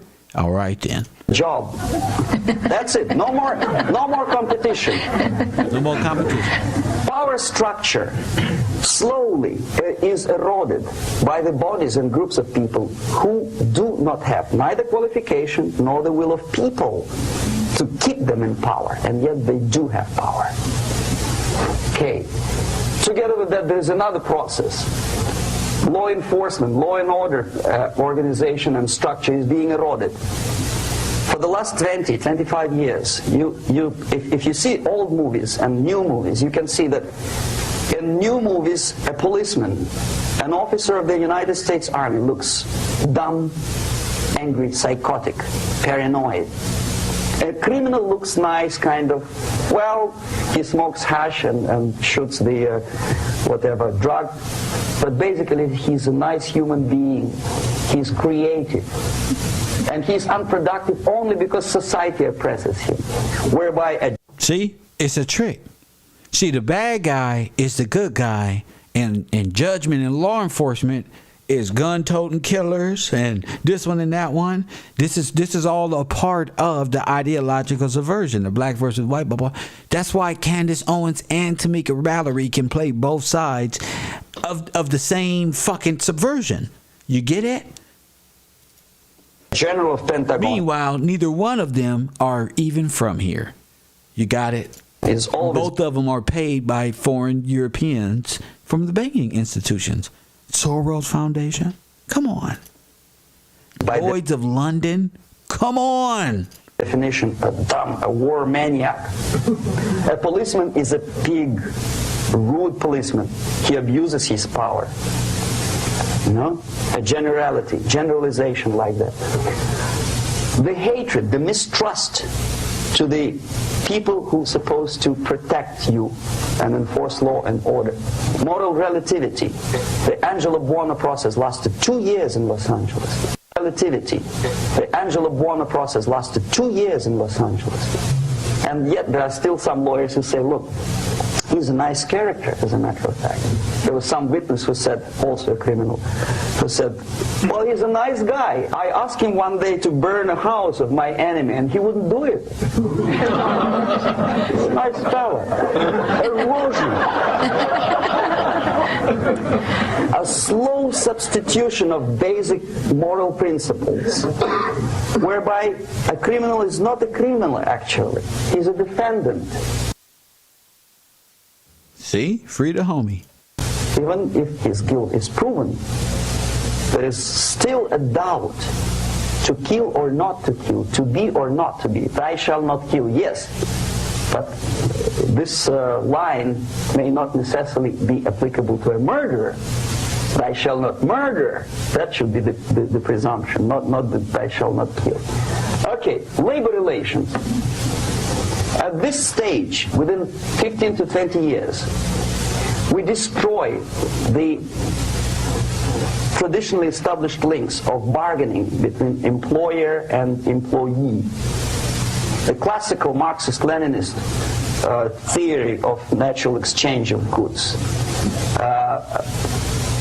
Person A has 5 sacks of grain and person B has 5 pairs of shoes. And the natural exchange without money is when they bargain between each other.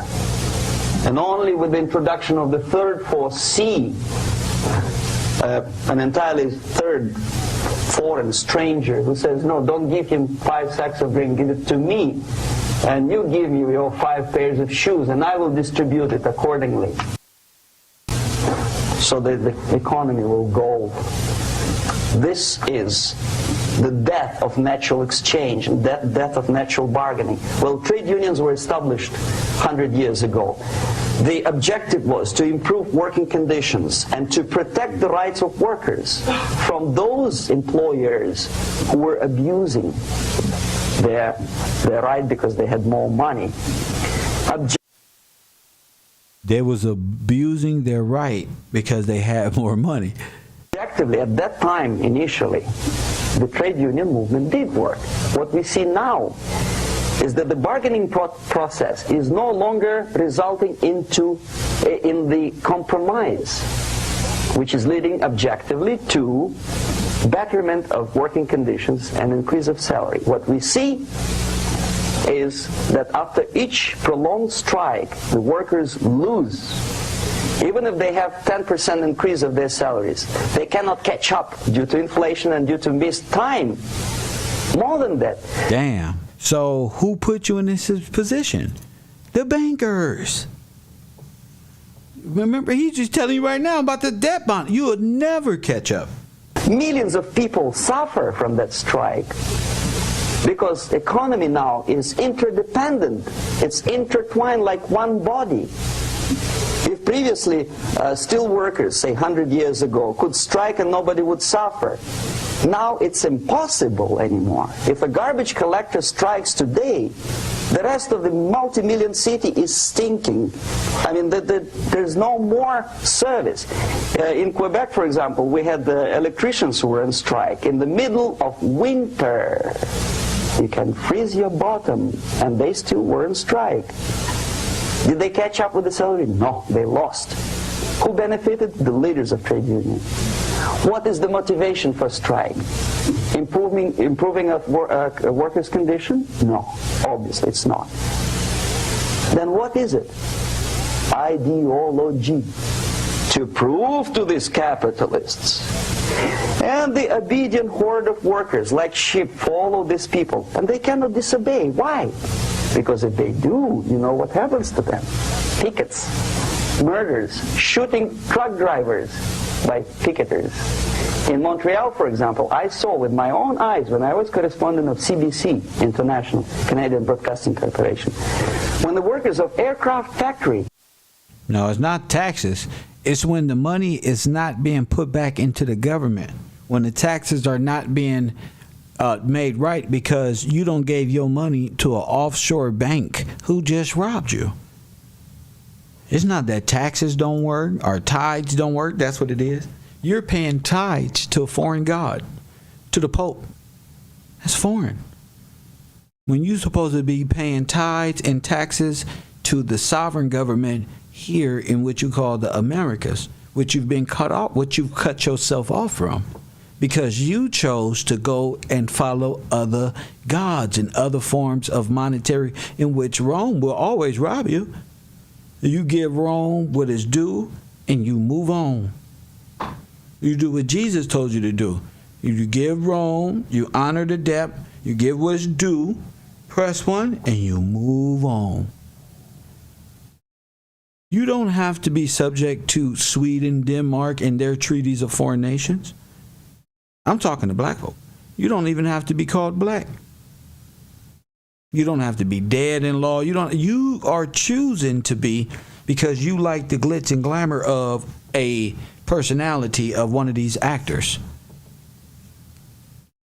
These people who call my show with their friends to troll to throw us off of what? This? We already here. Destroyed computers and the equipment in the factory. And the administration employed strike breakers. Their cars were turned upside down and burned. Their houses were burned. Their kids were intimidated, and some victims were there. Of that you can be sure. Canadian Broadcasting Corporation. When the workers of aircraft factory destroyed computers and the equipment in the factory, and the administration employed strike breakers, their cars were turned upside down and burned. Their houses were burned. Their kids were intimidated, and some victims were there. Of that you can be sure. Why? To improve conditions of workers? No. Ideology. Okay, so this is what happens, baby. They had a union uprising that led to genocide of a specific ideology. Basically. It may or may not happen without the help of the Soviet Union. But the natural tendencies are being greatly taken advantage of and capitalized by the Soviet propaganda systems. How? Whenever trade union strikes, we have influx of propaganda, mass media, ideological dissemination. The workers' right, and we repeat it like parrots. Yes, workers' right. Whose rights? Workers? No. The only freedom of worker to sell his labor according to his own desire and will is. That's his right. It's to go to work and be under the. You take $20 an hour, then that's what you got. You took it. If you want $30 an hour, either you work there and work your way up, or find a city or state where they pay you what you're worth. Taken away from him. By whom? By trade union boss. Unlimited power is given. Responsibility. I want to sell my labor not for $2.50 an hour, but for $2. I don't have right. My freedom is denied to me. See? What if I don't want to? What if he working at 17 an hour, and I'm saying, look, bro, that's easy for me. Look, bro, I do 15 an hour, bro, that'll save this. You're not even satisfied with that work. I can't do that because of what? Oh, wage. Oh, fucking union guys. I know that if I sell my work for $2 an hour, not for $3 an hour, I will compete better with the other guy who is lazy and more greedy. I don't need $3. I need only $2. No, I was made to believe by media, by business, by advertising agencies that I need more and more and more. Have you ever heard any advertising on TV to consume less? No. No way. Whether you need a six-cylinder car or not, you have to buy it. And hurry up. When I was driving here on the local radio station, an excited announcer said, "You hurry up, rush and save, save, save. There is a pantyhose sale." Save by buying more. Of course. It would be too naive to expect that KGB makes that advertising agency to do such a crazy commercial. No, of course not. But what we did when I was working for Novosti Press, we would snow plow editorial offices, student organizations, religious groups with literature. Troll. Give them a bunch of shit. Just flood it. Class struggle.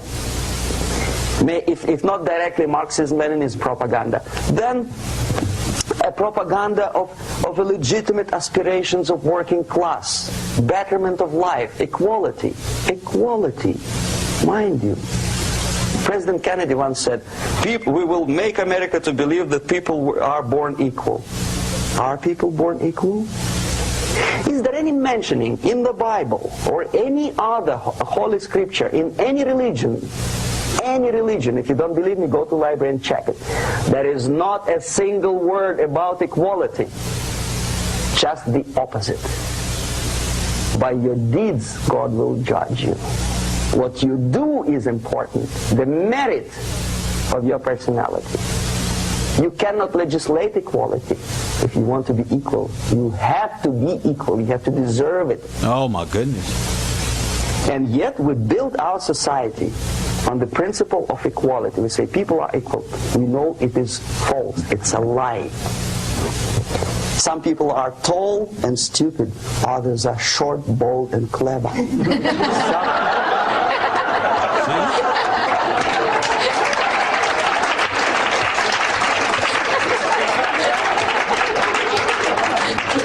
If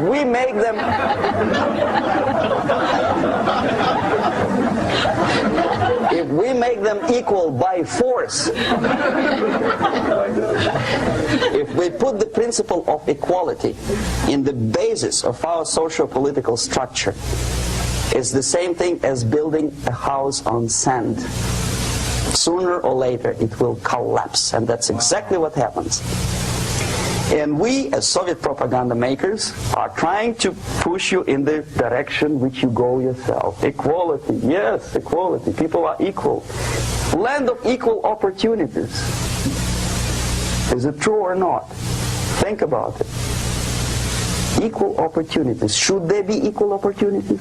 For me, and for a lazy bastard who come here from some other country and immediately registers as a welfare recipient benefits.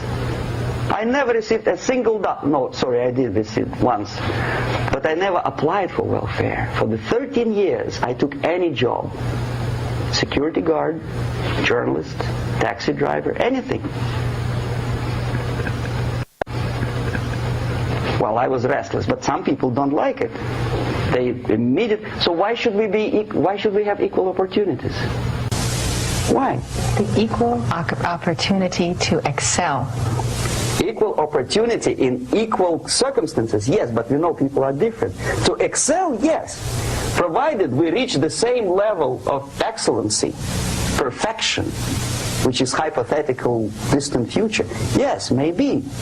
But we know perfectly well that even with the best intentions, people could not be equal. Why should we have equality in the, say, legal system? Myself, I'm considering myself a law. That's right, because he understands law.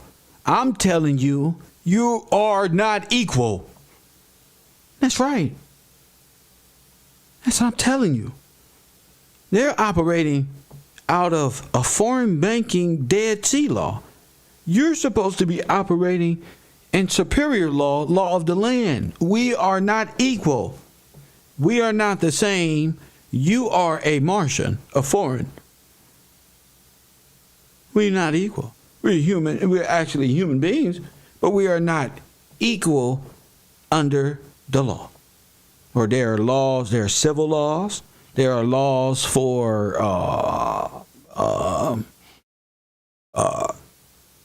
kings, queens, and all that. We ain't never been equal.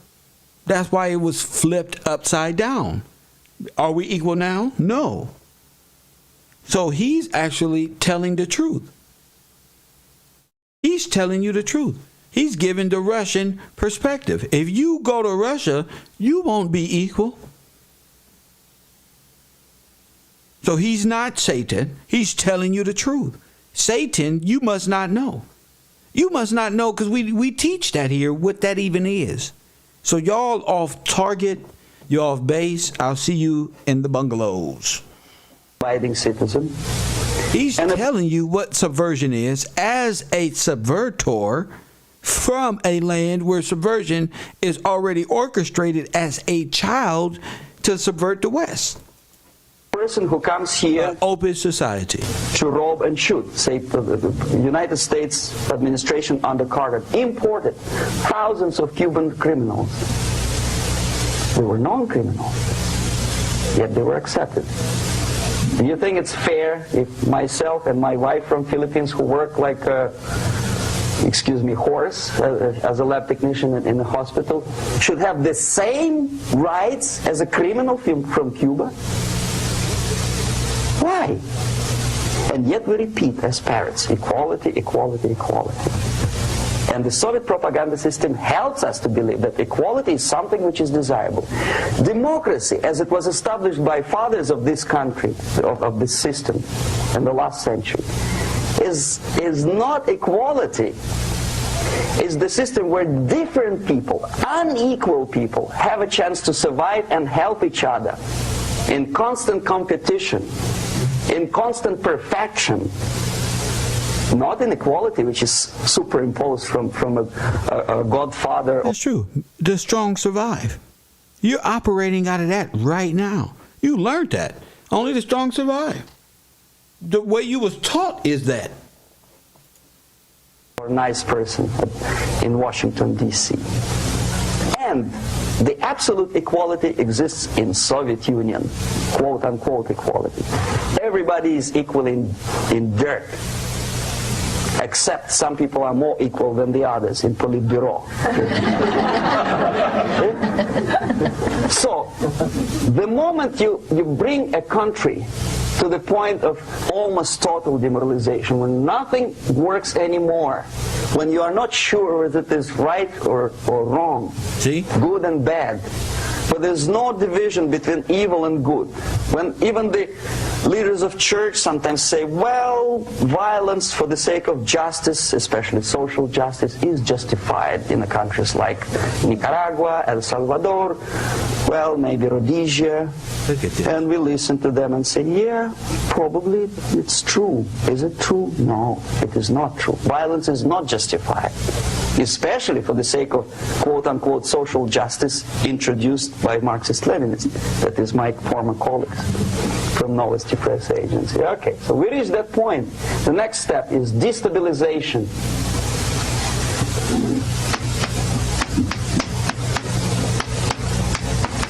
Again, this word says for itself what it is. To destabilize all the relations, all the accepted institutions and organizations in a country of your enemy. How you do it? You don't have to send a battalion of KGB agents to blow up bridges. No.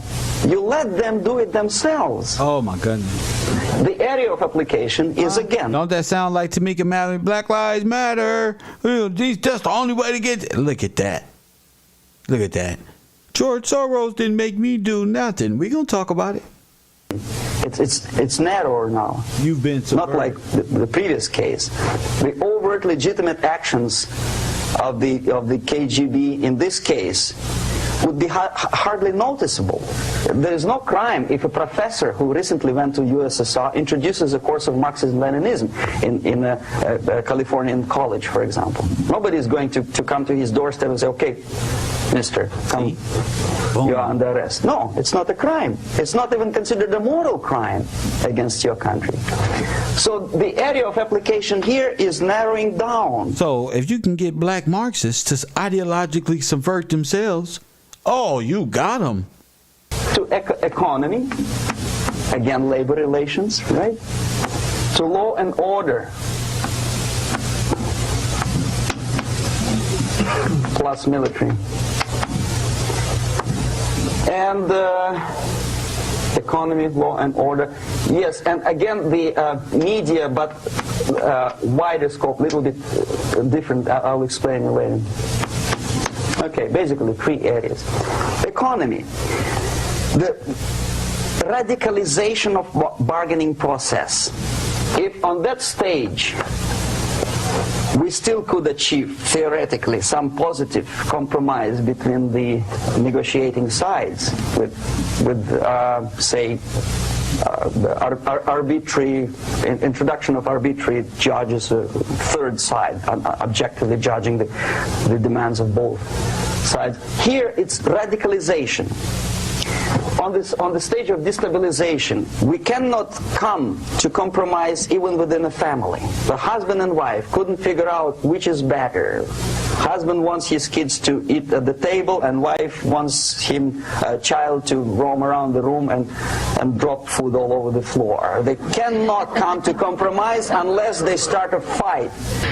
It's impossible to reach a compromise, constructive compromise, between neighbors. Some people say, I don't like you to watering your lawn at that time because exactly at that time I'm walking my dog and he's getting nervous. He cannot pass his bowels, you know. So they cannot compromise. They go to a civil court or something like that. Radicalization of human relations. No more compromise. Fight, fight, fight. The normal, traditionally accepted relations are destabilized.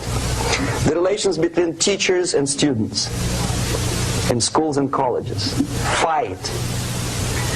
The relations in economical sphere between laborers and employers are further radicalized.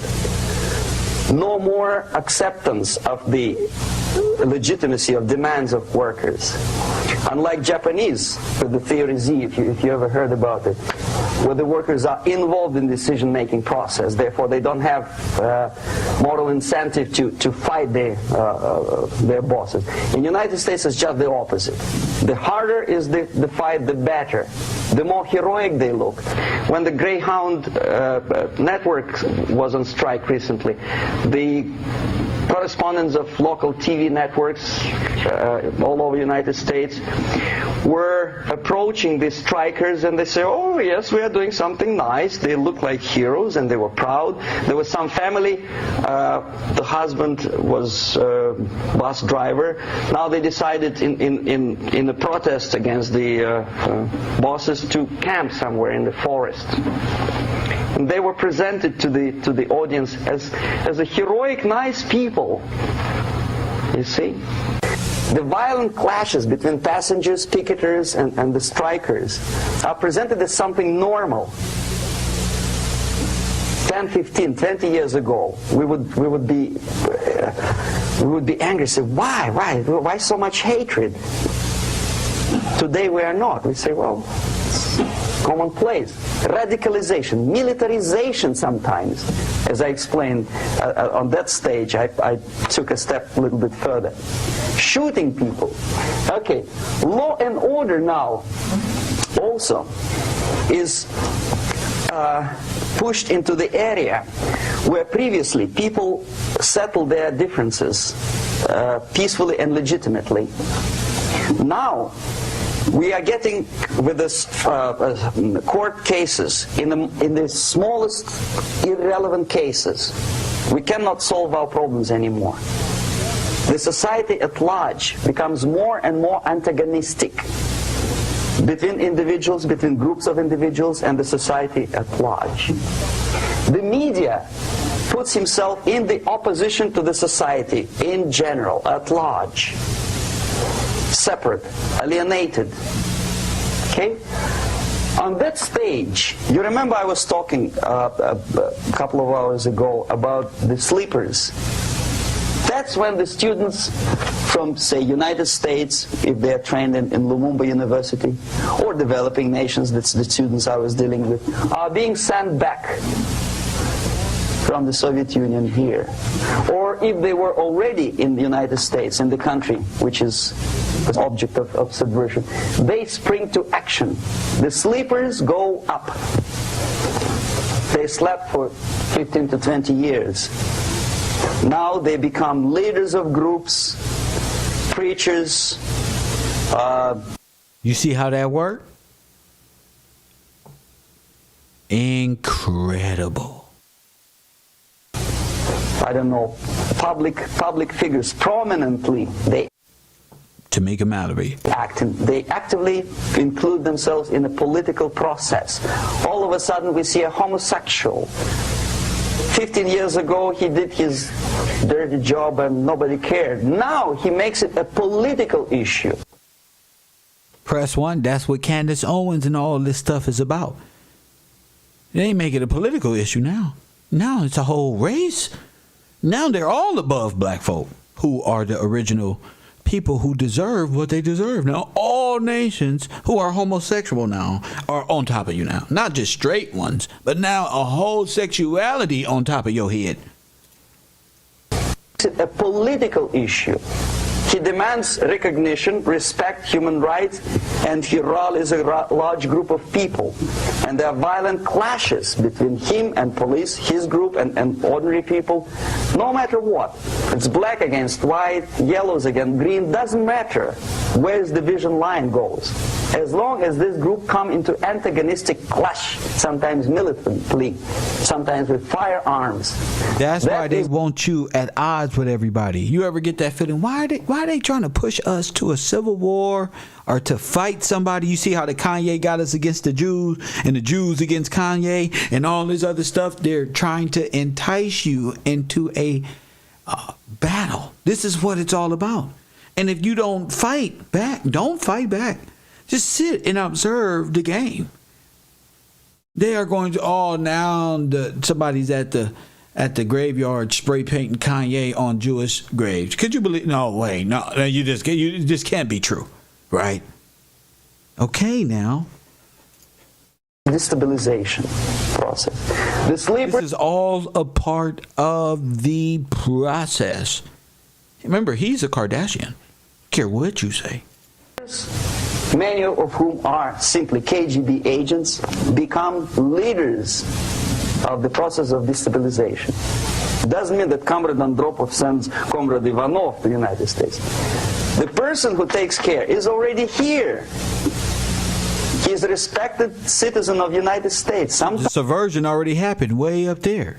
The sleep person is way up there, already got power, got they 100,000, 200,000 for the enactment. The sleeper cell right there. Right there just waiting. They're way up there in the chart.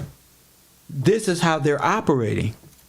Times he gets money from various foundations. You get money from various foundations. What's the foundation they getting the money from? What's the foundation they're getting their money from? What is the Soros Foundation? What is it called? All right then. Is legitimate struggle for, I don't know, human rights, women's rights, kid lib, prison lib, whatever. Told you. There are sympathetic Americans who donate their money to him. Told you. They are sympathetic Americans who donate their money to you. You do shit like this. Press 1. You're sympathetic to you. You do this. We can we pay these people $100,000. They'll activate. We'll make $5 billion in no time. You see? Stabilization process usually leads directly to the process of crisis. In case of developing nations, Act Blue. Thank you, sir. That's the area where I was active. The process starts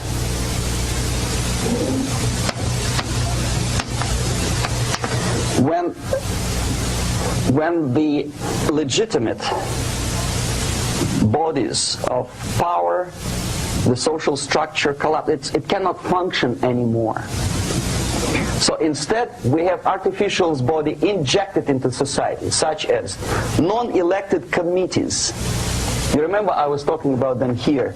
Social workers who are not elected by people, media who are self-appointed rulers of your opinion, some strange groups which claim that they know how to lead society forward.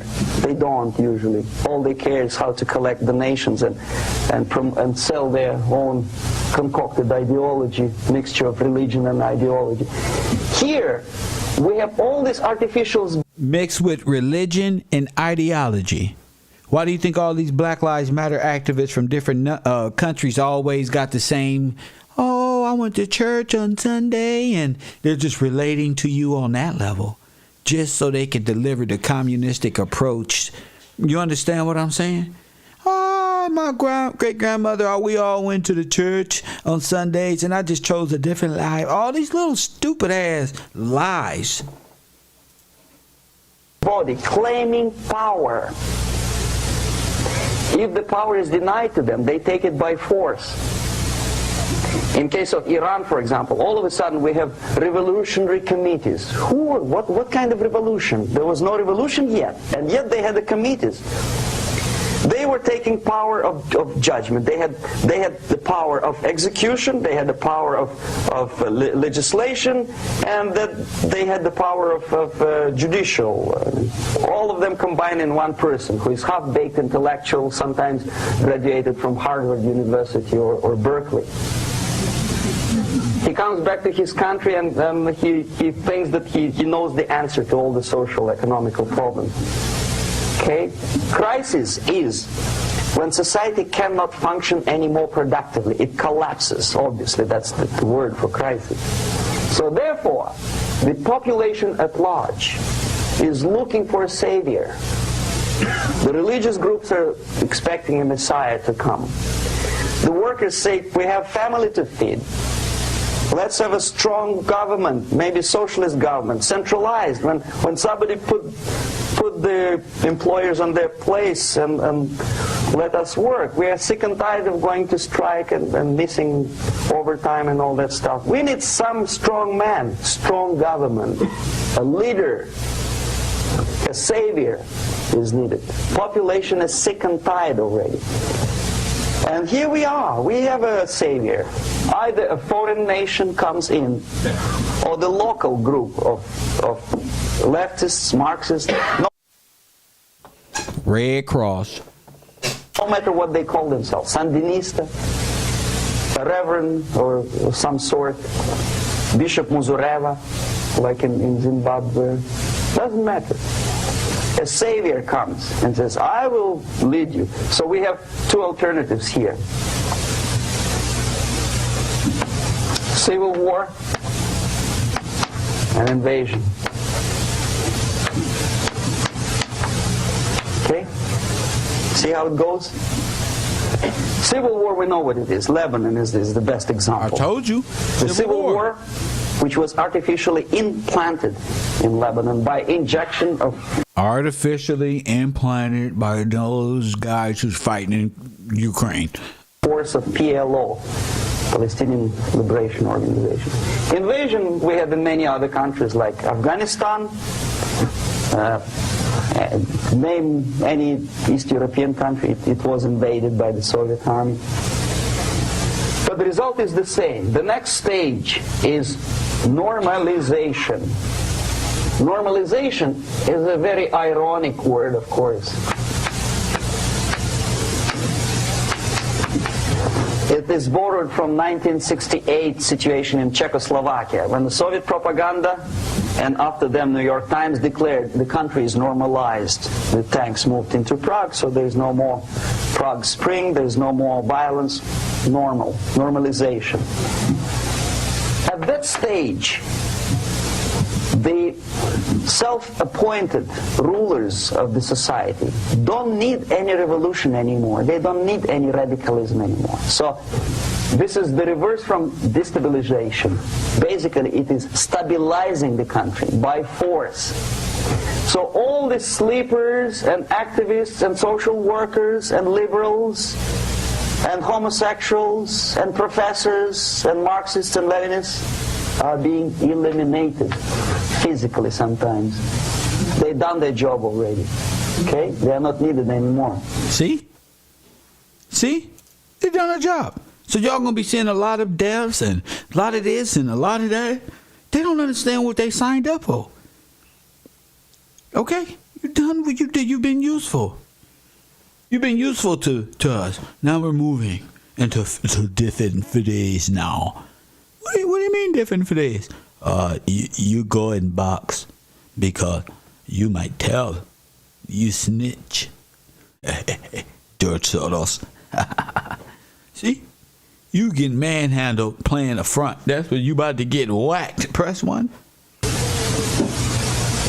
The new rulers need stability to exploit the nation, to exploit the country, to take advantages of the victory.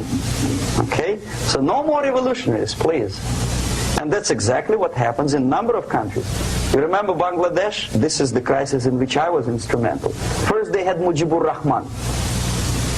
In 1971, he was the leader of People's Party, Awami League, with mustache like Stalin. He was in Russia many times. In 5 years, he was shot by his former colleagues, Marxists. He fulfilled his function. In Afghanistan, it happened 3 times. First there was Taraki, then there was Amin, now there's Babrak Karmal. They killed each other successively, one after another.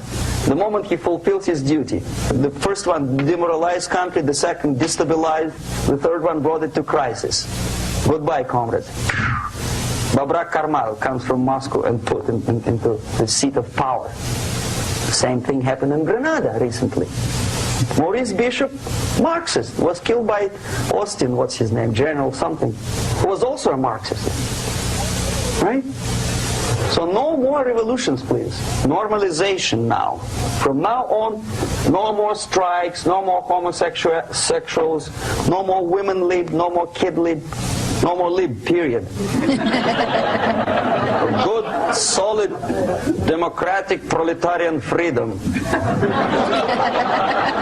That's it.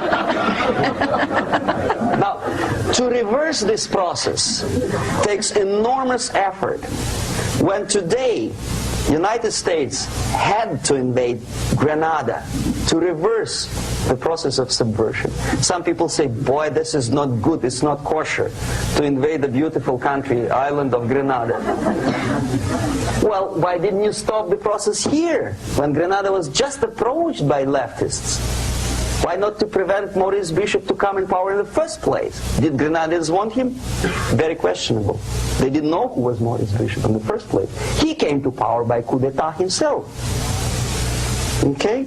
No, we let the situation develop further and further and further until the crisis and normalization very soon. And then the United States decided to invade country, discovering that the country was absolutely a military base for the Soviet Union. Of course it's a drastic measure. Of course it's a pity that Marine Corps had to lose, 17 lives. Very bad. Why not to stop the process before it comes to crisis? Oh no, intellectuals will not let you. It's interference into domestic affairs. They're very careful not to let American administration to interfere in domestic affairs of Latin American countries. They don't mind Soviet Union interfere in these affairs. Okay. So to reverse this process from here, it takes only and always military force. No other force on earth can reverse this process at this point.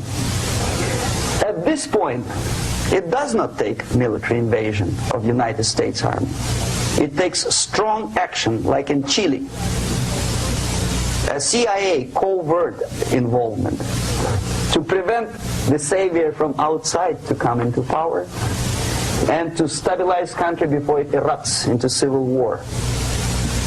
Country before it erupts into civil war. Okay? Support the right-wing conservative forces. By money, by crooks or love, doesn't matter. Stabilize the country. Don't let the crisis develop into civil war or invasion. Oh no, your liberals will say it's against the law. The Congress will not appropriate money for covert actions of CIA. Why not? Should we wait till the normalization come and Soviet tanks land in Los Angeles airport? Now, at that point, at the point of destabilization, also the process could be reversed. Again, easily than this. No CIA involvement at this point. You know what it takes here? Restriction of some liberties for small groups which are self-declared enemies of the society. As simple as that. Oh no, the media and liberals will tell you this is against the American Constitution. How can we, by force, deny the civil rights to criminals, for example? It's not good. Okay? So we allow them to, okay, if you allow the criminals to have civil rights, go on and bring the country to the crisis. This is a bloodless way to do. Curb the rights. I mean, not to put them in prison. No, I'm not talking about putting all the gays from San Francisco in the concentration camp. Do not allow them to take political force. See? Just do by the law. Don't allow it to even enter the realm of, oh, but it's stopping me from doing what? No, it's not. You go fuck Bob if you want to. Go ahead.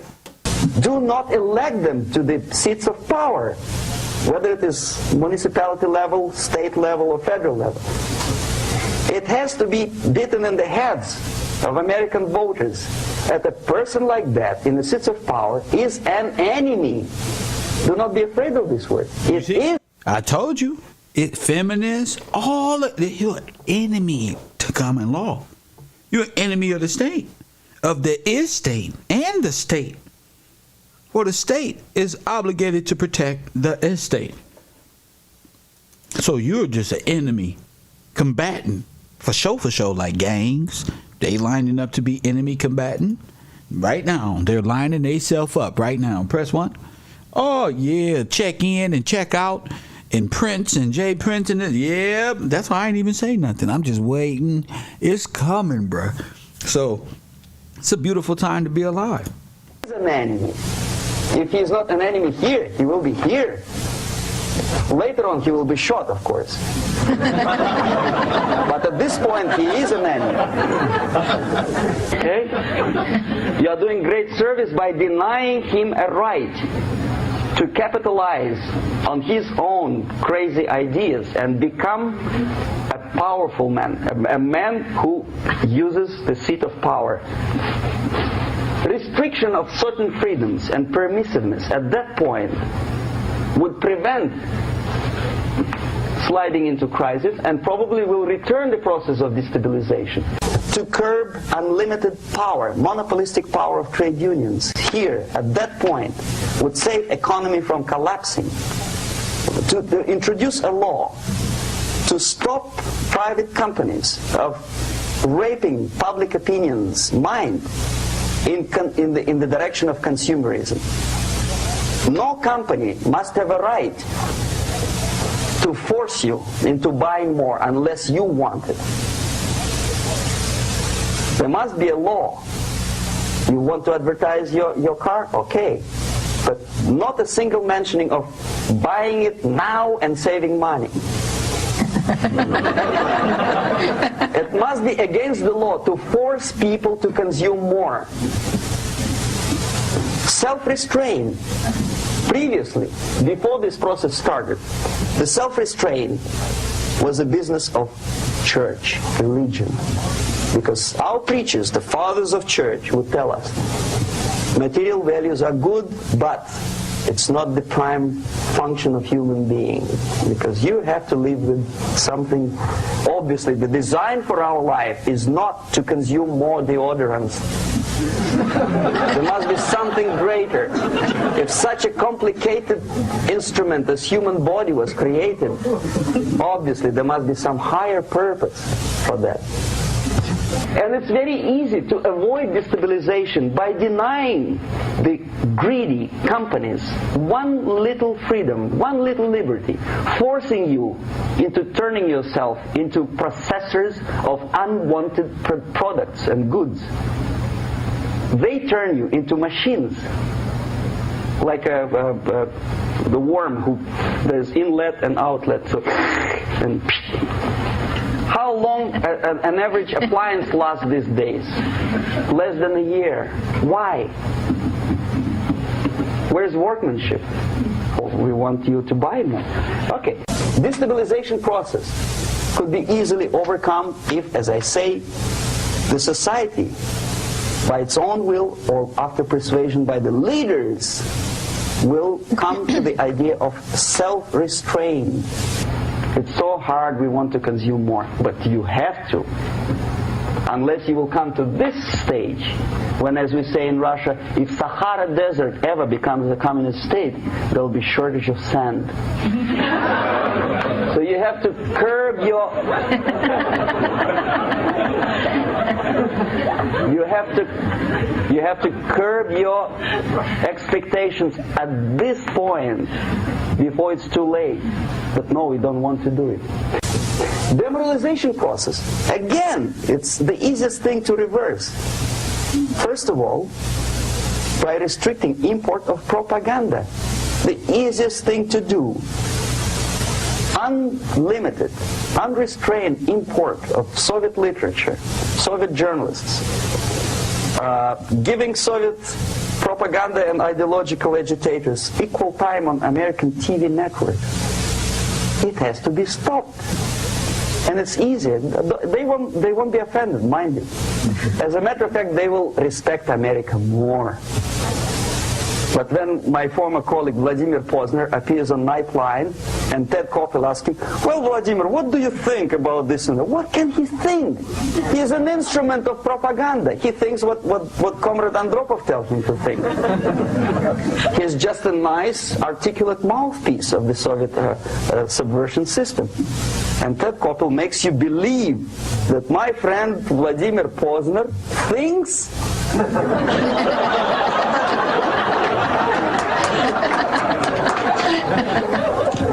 the process of demoralization may not have started at all if at that point the country, which is a recipient of subversion, actively, not violently, but actively prevents importation of foreign ideology. I don't want America to follow the pattern of ancient Japan. You don't have to shoot every foreigner when it approaches the sacred borders of the United States. But when he offers you a junk in the disguise of very shiny something, you have to tell him, no, we have our own junk.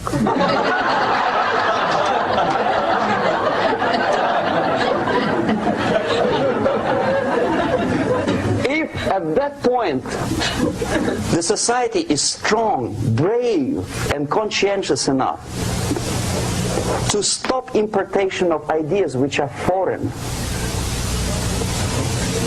Then the whole chain of events could be prevented. Recently I've been to the Philippines, and I was shocked how in big cities like Manila, children listen to deafening music.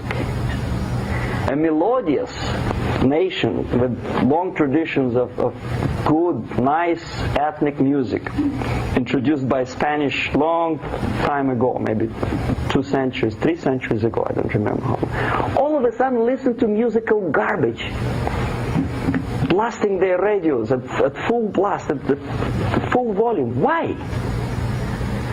In India, I spent many years watching the reactions of Indians walking out of movie theaters after seeing Hollywood production.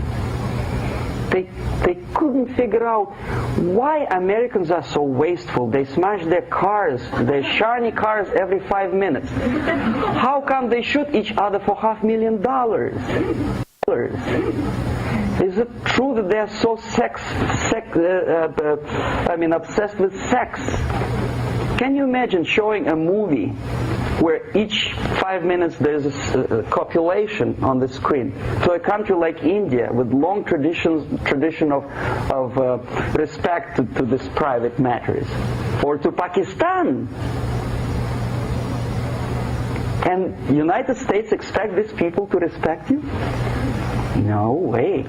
Oh yes, they will see the movie, they'll pay 5 rupees to see that garbage, but they walk out and will tell their kids, don't respect Americans, don't be like Americans. See? So, the process of demoralization could be stopped right here, both as an expert and as an import. And that takes one step, one very important thing to do. You don't have to expel all the KGB agents from Washington, D.C. The most difficult and at the same time the simplest answer to the subversion is to start it here and even before, by bringing back the society to religion, something that you cannot touch and eat and put on yourself, but something that rules society and makes it move and preserve it.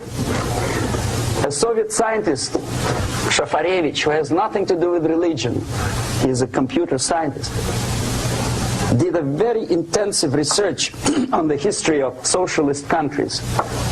He calls socialist or communist any country with a centralized economy and a pyramidal style of power structure. Any country with a centralized economy and a pyramidal style of power structure. And he discovered, actually he didn't discover it, he just brought to attention of his readers, that civilizations like Mohenjo-Daro in the river Indus area, like Egypt, like Maya, Incas, like Babylonian culture, collapsed and disappeared from the surface of Earth. The moment they lost religion, as simple as that, they disintegrated. Nobody remembers about them anymore. Well, distantly. So, the ideas are moving society and keeping mankind as a society of human beings, intelligent, moral agents of God.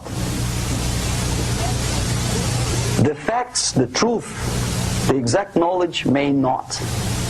All the sophisticated technology and computers will not prevent society from disintegrating and eventually dying out.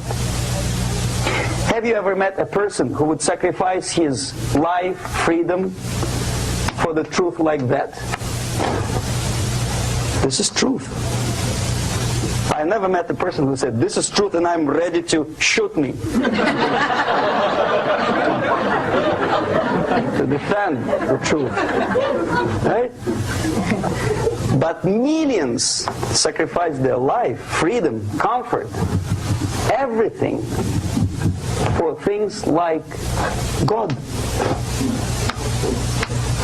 like Jesus Christ. It's an honor. Some martyrs in the Soviet concentration camp died.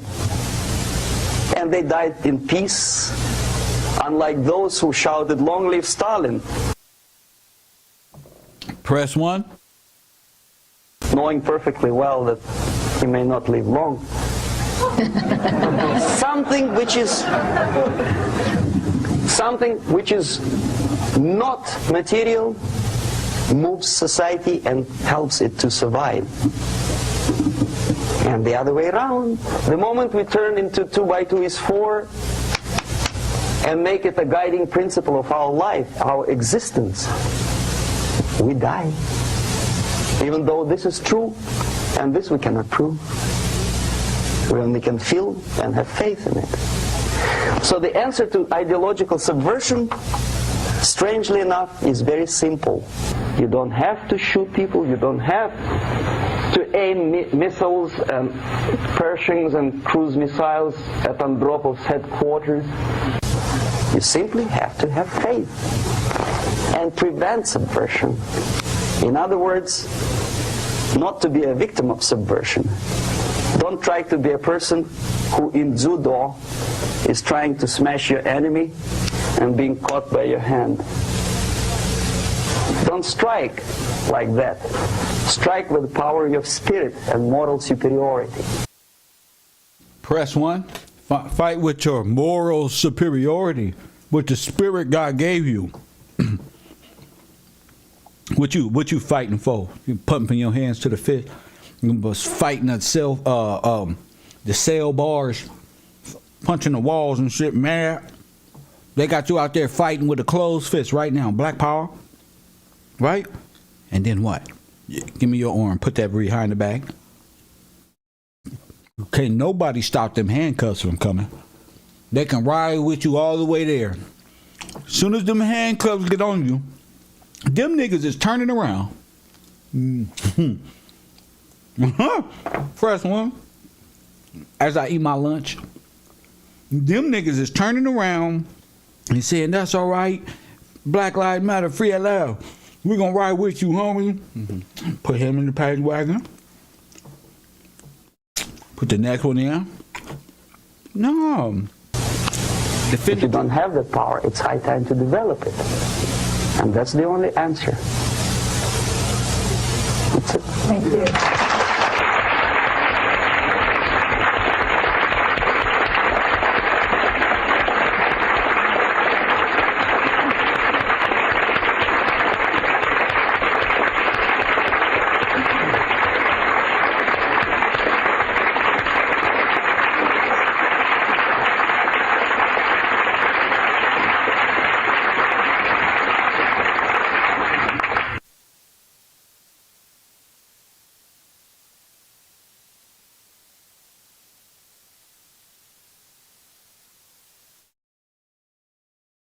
Yes, sir.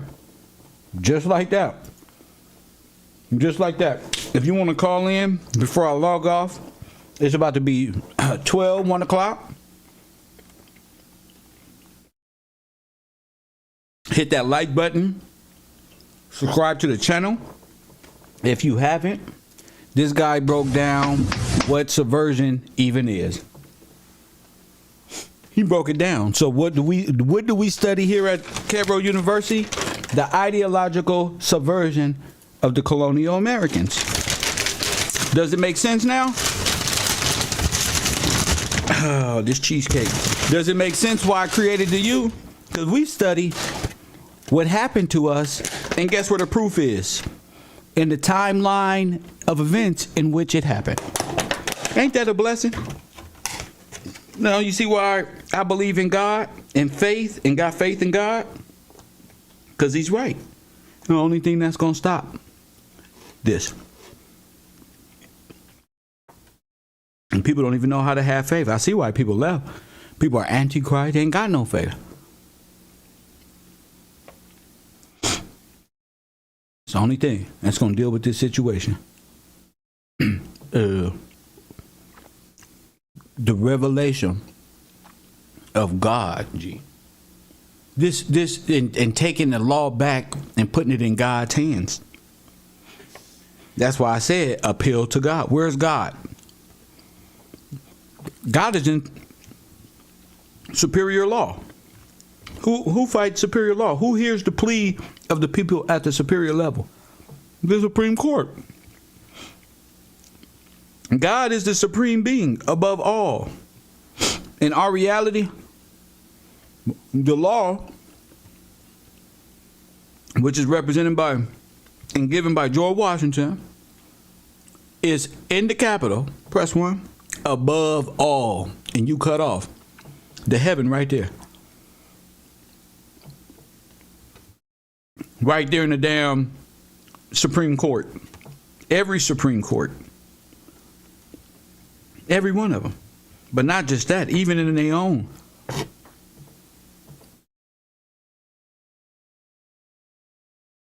So ain't no excuse why not to study. Everybody should study. I study every day I get up. I just study something. My mind is constructing. And if that means I'm a constructor, that's just what it is.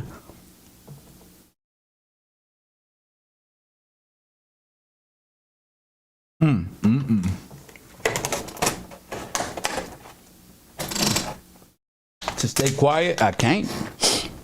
I got to wake up every day and do my job. Press 1. I got the weekends off.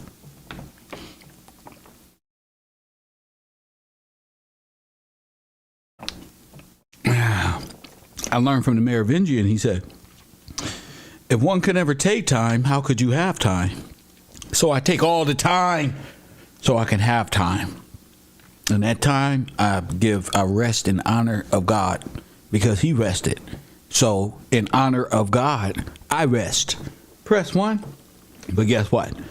That first day of the week, I'm back up again. Time to roll, partner. Press 1. Ready to go. Just support the broadcast. That's all I can ask. Call it in. That's support. Hitting the like button. That's support. Hitting the Cash App. That's support. Patreon. That's support. Notes. That's support. Just support the broadcast. Hit that like button and subscribe. 424-209-9506. We're going to be talking about the Red Cross very soon. We're going to be talking about the Red Cross, the Boys and Girls Club. Oh, I think it's the club or something else called Boy Scouts of America, Girl Scouts of America. And caller, you on the air? What up? Hello? King Kev. All hail King Kev. What's up, champion? All hail King Kev. Listen, we appreciate you, brother. Go ahead. Love you. And you are the truth. You are the messenger from God.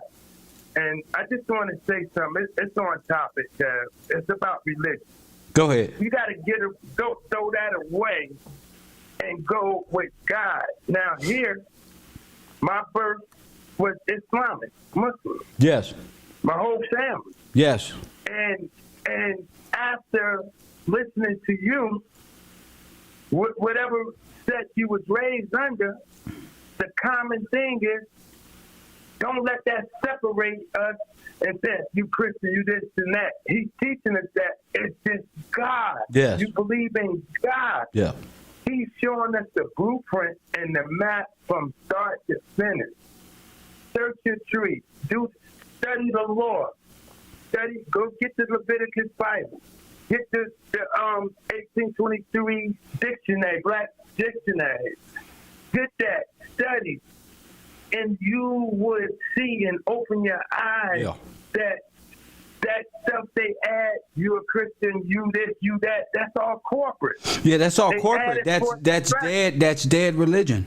That's the dead state you belong to. You're in a dead state. Right. Go ahead. You're in Wonderland. You're insane. Go ahead. Right. You never open your eyes to the vision of separation. That's right.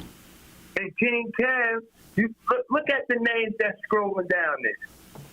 He got Muslims, he got Hebrews, he got Christians. I'm just saying this, but look at it. So that's from God. The facts. You're calling. God sent a messenger. He opened our eyes, and we follow him. He got the Gillespie bloodline. His ancestors was what you call holy people. You can't, to be a king, you have to have that holy bloodline that's linked to. This is him talking to you. He make us laugh. He make us think. And he's one of us. He's teaching us. But he's coming from God's law. He's bringing us the truth. Facts. So all the little trolls and all that stuff, that's just the devil, little helpers and whispers. They coming. People, open your eyes. He's right here. He don't have to do this, but he does. He does. All hail King Kev. I'm going to land my plane. My man, thank you, champion. A true champion right there. Shout out to the people out there in the world who got eyes, who got ears, and who not mistaken by the comical disguise. Press 1, because that's us naturally. From artists to people who can sing, act, comedy, all types of things. But I'm not letting the corporate world use me to fool you when I know God gave me something greater. You feel me? I say the entertainment world is diluted with people who are willing to just be the character in real life, rather than let you know, oh, this is just how goofy he is. You know what I'm saying? Real comedian, like he's just a funny guy. Naturally, here's what he does. Everybody wants to be, so let him dilute. You know, we got this. This is true. We talking about all of the racist images going all the way back. We talking about the ideological subversion. This is anti-Semite week. Press 1. This is how we have anti-trafficking week and month. This is anti-Semitism week, when we're going to show what racism really is and how it looks, so you can judge the fruit. You can judge the tree by the fruit that it bears. You see? You can look back in time and say, oh, that's rotten, that's rotten, that's rotten. This tree don't produce nothing but rotten fruit. Man, it's so glorious on the outside. Man, they got all type of things you can do in this wonderland of tree bullshit. But that's the same shine. Watch me. That's the same shine the tree of good and evil was. Oh, it looked good to Eve. $800 weaves, period. Yeah, but that leads to genocide. That leads to overspending, irresponsibility, lying and shit. Who you fucking? Everybody. Nobody. Press 1. Nobody but everybody. Press 1. The women are being prostituted by men. They're just prostituting themselves nowadays. Hey, baby, can I get your number? How you doing? You a real conservative like that? Nah, you can't have my number, but I'll give you my OnlyFans. Press 1. Shame. Shame. Shame. You can have my phone number, but guess what? You can have my OnlyFans. Press 1. This is a nation full of no shame whatsoever. A bunch of women who I thought it was Cardi B. They went worse and got Glorilla. Press 1. I'm F-R-E-E. Fuck nigga free. I ain't worried about it. Hellbound. Them white teeth, caps from Amazon, bloop, and all them jewels ain't gonna stop. What's at stake? What's in store for these people? Coffee and Kush TV. What's your name and where you calling from? What's going on, Cav? This Messiah giving you a call again. My man, what's going on, champion? Real quick, I'm on my lunch break, right? So I just want to dive in real quick before I get back to work. Yes. And tell everybody the definition of code. So of what? Definition of what? Definition of code. C-O-D-E, the word code. Oh, code. Okay, go ahead. Okay, yeah. Code. The definition of code is a system of words, letters, figures, or other symbols substituted for other words, letters, etc., especially for the purpose of secrecy. Now, I say that to say this. When we think of Levitical law, that's the law that governs this country, right? Yes. Now, when we think of the federal government's laws, whenever we think of CFRs, UCCs, USCs, these are all codes. And that's what they stand for, like CFR, Code of Federal Regulations. You get what I'm saying? USC, United States Code. So what UCC, do you? So what are you saying? So basically, what I'm saying, these are not laws. They're codes and policy holders. They're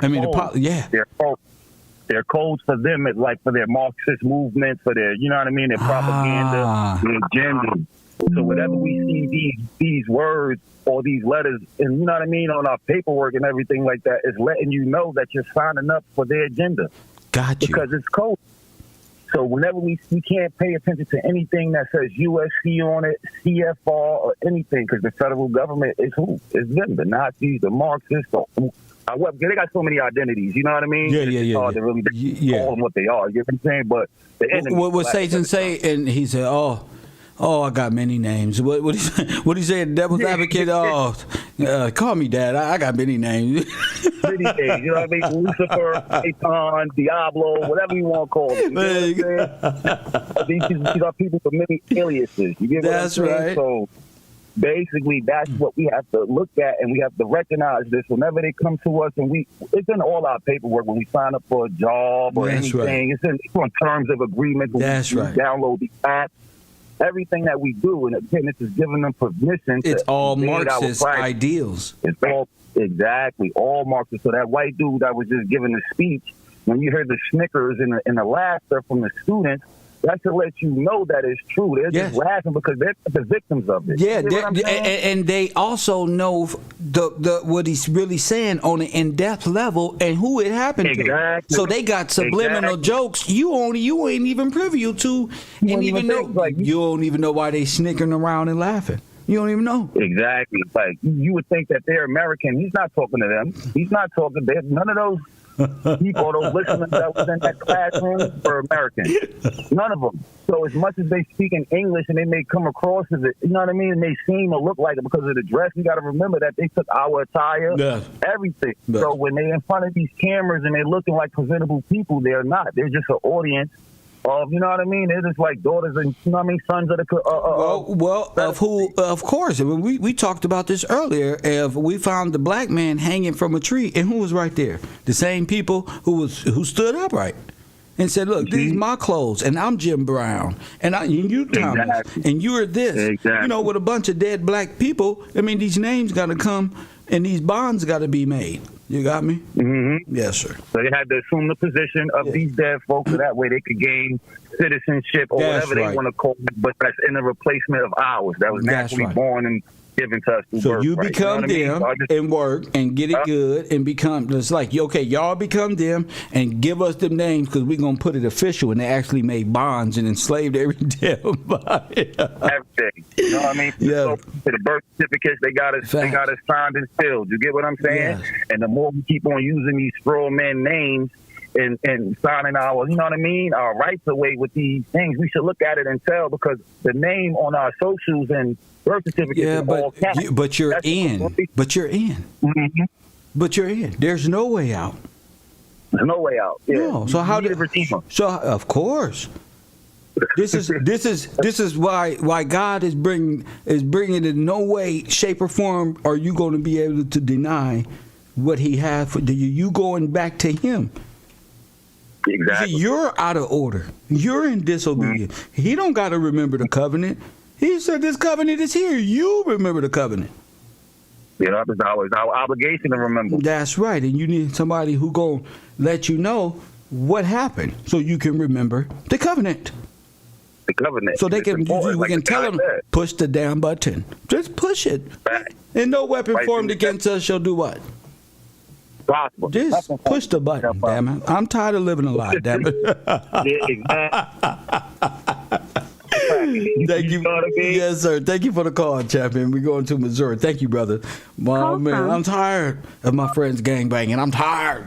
Push the button. Coffee and Kush TV, Kev Rowe University. You're on the air. What up, champ?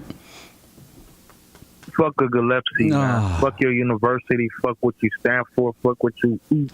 Fuck what you drink. I feel you, champion. Anybody else want to make a call? Feel free to do so. Y'all see, we can't do nothing. He's upset because he's a communist and he's upset. Press 1, he's upset. So if you look at this dragon, you see the wars right there in the front, Vietnam Wars and all of this, just like I've been saying. The dragon of communism. And what's happened? What happened on the other side of the beast? What is this? USA. Look who the patsies are, white people. Look who the patsies are. Mother's Crusade for Victory. Uh-oh. Look at the skulls down there. Uh-oh. Now watch this. Money, attributes. That's what's shitting out the other side of the faith. Let's look. American patsy wagon. Press 1. So they are dumping all of the blame on the future generations. If you were to ever wake up, they put the blame on their children. And it made you the patsy. When this comes way from Russia, press 1, and all these foreign wars. Look, against the beast. The mothers in Crusade for Victory, these are the Russian moms, the mothers of the daughters of the revolution and all of that shit. We got a sister, Deborah or Barbara, who called us yesterday, a sister in Christ, who testified to this. Press 1, and she understands how they are blamed. All you got to do is go to the treasure box that's in Grandpa's attic or basement and open up the war chest, and you're going to see your granddaddy is guilty. But I tell you what, he's not guilty by way of insanity. Press 1. I tell you what, Barbara. Press 1. We got good white people on earth. I know y'all good people. Y'all better thank God for Todd. I know it's good white people. And the Todd's family, ooh, y'all was this close. Coffee and Kush TV, you're on the air. Shout out to my man Todd. They was this close, Todd, bro. Go ahead. You're on the air. And it's too real. What up, champion? It's crazy because it's like this thing got me back into my word. I've been looking at Deuteronomy today. And I'm just looking at, the things that God commanded and, how it's showing if you don't do this, what things will be in the future, and it's what we'll be living in. I've been sharing videos, I've been talking about it. It's kind of like I felt. You breaking up, sir? Oh, he hung up. He went through a tunnel. I'm still here for you, sir. When you come back, I'm here for you, champion. Press 1. So the Mother's Crusade for Victory. All this, they're going, where they going? Well, who they giving hugs to? They're going off to communism. They're going off to fight against what? Communism, bye, boom. And that is being shipped right on back. And you benefiting from the war, the initial sacrifices. Press 1, Kev, on that old dragon, the serpent, Satan. Press 1, Coffee and Kush TV. You're on the air. What up, champion? Yeah, I'm getting back to my word. I'm looking at Deuteronomy right now, and I'm just, reading, getting back into that. But I'm married to a lawyer, and so the crazy thing about it is, like, God was talking to me, and I was saying the reason this got away from religion is because they couldn't figure out how it applies in the real world. But it all applies, and that's what's so crazy about it. Oh man, I'm checking out videos and looking at things like dictionary, looking at things like certain terms and looking up everything every day. And once again, I'm just not getting on to it, and I've been sharing videos and things like that. I'm excited, and man, I'm calling in. I know you say you wanted to be interactive, so hey, I'm gonna be interactive, man, and I'm gonna keep sharing and keep studying, and I'm with you every day, brother. Well, shout out to you, man. Thank you for the call, champion. My man. So when you talk about the great dragon and the Leviathan and all of this, 2-headed beast and 3 heads and a little horn came out of this is all symbolic for the propaganda. What's going on here? Okay, you see that world behind there in the tail? Press 1. Look. Ain't that the tail that grabs the pregnant woman? Press 1. Ain't something happened with the dragon and the woman, the womb. Remember the Matrix? The womb? The black woman? Or let's just say the black woman. So the dragon fought with the woman who was what? Okay, pregnant to bear. Okay then. And what happened to their firstborn? So it's just you really have to see 424-209-9506. Contribute to this truth. We've been on the air for 2 hours and 53 minutes. That's about 6-7 hours I've been on the air since this morning. Okay, man, that's a whole work day. It's only 12:47. Get ready. Press 1. Kev Rowe or nothing. Is that it? Are we? That's all you need to know. There should be questions floating around. I don't care what you got a question of. You're supposed to have a question. You're supposed to have a question. I've been telling you this whole time, John 16. You're supposed to have a question. Yeah, you're supposed to have a question. What's your name? Where a mail at? SBDM Radio, press 1. Bowcat, press 1. Let's see. Yeah, come on, Todd. Come on. We're going to Lexingburg. It's supposed to be a question. I said John 16. Press 1. Coffee and Kush TV. Kev Gills on the air. You got the flow. What's going on, Kev? This is your boy Kennedy. What's up, Kennedy? Hey, yo, What's on your Kev. mind? What's up, man? Let me tell you something. You know I've been trolling you, right? I know you've been. You know I'm your A1 from. Now hold up. Stay right there. No, stay right there. Don't do that yet. Don't do that yet. Hold up. Okay, go ahead. Hold on. No, I want you to hold on. I'm gonna light my blunt and I'm gonna let you say what you about to say. Okay? Now. You press 1. Press. No, hold on. Now go ahead and say what you got to say, champion. Yeah, you know how I've been trolling you, Kev. You know I'm your A1 from day one. The best freestyle artist in the world, the original Puerto Rican cuz, carpet cleaner cuz. You know what I'm saying? Back in the building. I told you. You already know what it is, cuz. I told you. Ah, you knew it. Nigga, I know carpet cleaner, bro. I'm the one who told you to become Puerto Rican cuz, so you wouldn't do this. I was the original Come on, Puerto you was Rican the rapping. You the rapper. Remember? Bars. Remember the original freestyle craziest artist That's in the world. right. That's right. The carpet cleaner. So what's on your mind, champion? What's up? Nah. You know, I went out and, I started my own YouTube channel. That's right. Alkaline City. All right. On the Dr. Safety. And then, YouTube took my channel down because I was too crazy for them, you know what I'm saying? Yeah. And then I started TikTok. I became True Conspiracies, Alkaline City on TikTok. My TikTok is good, but I just been doing my own thing, and I just been catching you here and there working. So that's why I've been chiming. I just started really getting back into chiming in, and your subject's been crazy. Everything's been crazy. Yeah. That's why I'm here, and that's why I came back. You know what I'm saying? Oh, I know you was coming back. I had a vision. It say. You was doing my day one. I had a vision. Of course. I said something gonna happen. He gonna call, and no, not just you gonna call. You gonna call and surprise me with this right here. That's why I said let me light my blunt, cause I already knew what it is. You hear me?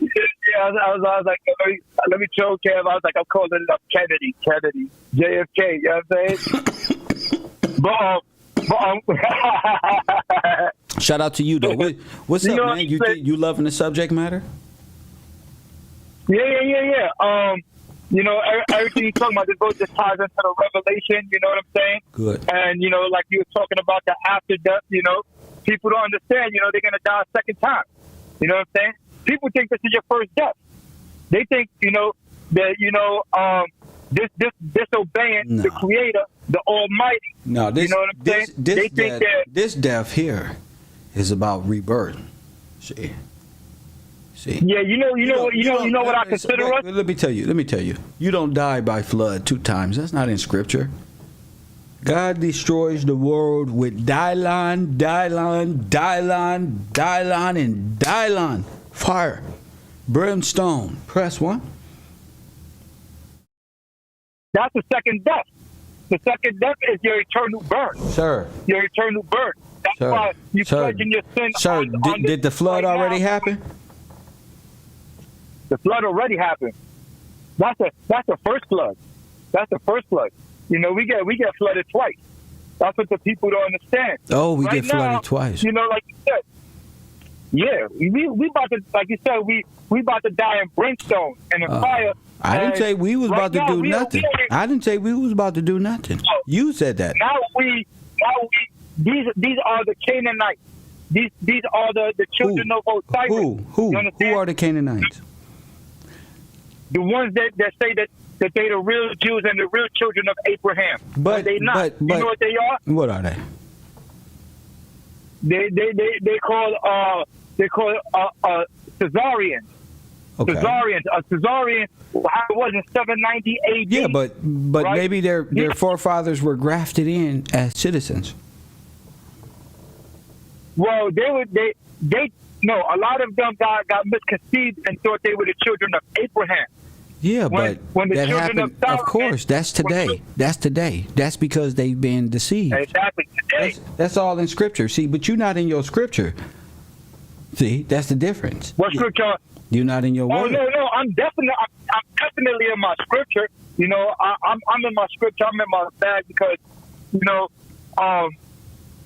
hold on, yo, go ahead, Kev. I'm done, man. I'm sitting up here talking about blackface and the false Indian stories and the different people. I'm talking about the real. I'm going into what's real. I don't care about Ashkenaz or nothing like that. I'm talking about the propaganda and anti-Semite. Now I'm going into the extermination veins. Now you got to too, because that's what they got Ashkenazim. Here I come. Here I come right now. But I don't want to talk about the same stuff they got you kicked off of TikTok. Thank you. Press 1. I don't want to talk about that. What I want to do is talk about the reality of what happened to my people. See? You're in conspiracy. I'm in facts. See, you here to tell them this is Emmett Till Anti-Lynching Act. Press 1. This is that type of shit here. See, you need to get on this. Okay, it just wasn't Ashkenazi people. Okay, these are Polish, Scottish, all type of people, Russian, and all type of individual, Ukrainian, Georgians, a bunch of people. Oh, was not. You just can't say, oh, it was the Ashkenazi. That's cool. Okay, cool. You know that was some people. But it was a lot. There's a confederacy against thee. Okay? They came together to do many things. And it's not just one nation that you call the Ashkenazi Jew. Those are the most prominent in your time because but, you know, Lord have mercy. There's so many more people. Coffee and Kush TV, Cairo University. You on the air. What up? Hi, Lita from Cleveland. Lita, what's going on? Nothing. I missed the most of the show, but I saw that picture that you put up with the dragon on it. With the dragon, yes. Yeah, and at the top when you said it said Vietnam, it actually to me it looked like it said that and not Nam, Nam, and I just looked up that like a veteran or whatever, and then I looked up Nam, and it's like the National Association for Manufacturing. Oh my God! So it makes sense because it's all about the labor union.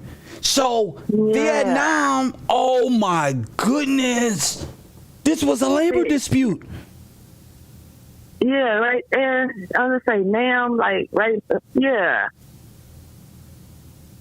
Yeah, I think because of how it's separated. And look, like if you look at Soviet, it say Viet, Soviet Nam. Yeah, it just looks strange. It looked like it was separate. So something told me just to look to see where it's at. Look where Nam is, and it's like, and you see kind of like how it's even like separated a little bit between the T and the N. Yes. To me, when I look at it, it looks separate to me. It's supposed to be. That's why. So, you're absolutely right. It don't look like Corey over there with a Jewish star behind it. Yeah, it don't look like that with a Jewish state behind it, but it looks wow. Yeah, and then when I looked it up, let me look at some on my phone too. And when I looked it up, I'm like, look at this. That's how they do all that and manufacturing. And then they had those ladies coming doing all this manufacturing because they like in that high castle when they be sewing up the uniforms. Yes. So like they right here on location doing stuff and getting and this. But guess what? Guess what else? Mm-hmm. Go ahead. What Tell else? us what you're studying, and then I'll do it. No, I was doing the Girl Scouts, but then yesterday when you was like, you know, basically it's all coming from the Red Cross. So I'm just looking like everything is just part of like a military operation to me. Yes. They send the Boy Scouts or the Girl Scouts and they come and see what's going on so they can report. Like Patriots is a person that come before to like give them the insight of like what's going on and so they can, you know, tell them when whatever the other military operation is, come in like humanitarianism and every ward, everything, you always there, the Salvation Army and all this.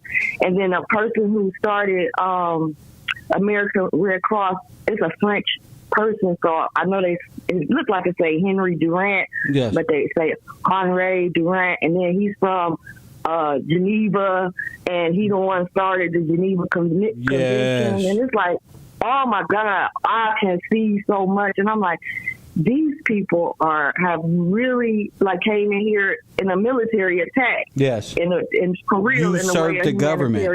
And usurped the government. Yeah. That's what they did. And they stole God's people and the people of this land and held them ransom and made them indentured servants in the camps and forced them and stole their identity, stole their finances, closed all of their banks, stole their wealth, took their Magna Carta, their Constitution, their bill, and turned it into a corporate mother of harlot, a prostitute where all nations begin to sleep with her in the destitute of our nation. That's incredible. One question I do want to ask you, because when I was looking into British and England, and I happened to stumble across a video of some people from young people who were from England, and they was dissecting New England. And when they was dissecting it, they was like all the cities and towns and stuff. Oh, we got one here. We got one here. We got one here. But what I wanted to know is that did the United States government make New England, since they try to go from, since you say the Gillespie's and the Washington was in the state of Washington. Yes. So is that really like the British? Yes. Or was considered like the British colony right there in Washington State? Yes. And then what they did States. was they inverted everything like you're trying to hint at is they destroyed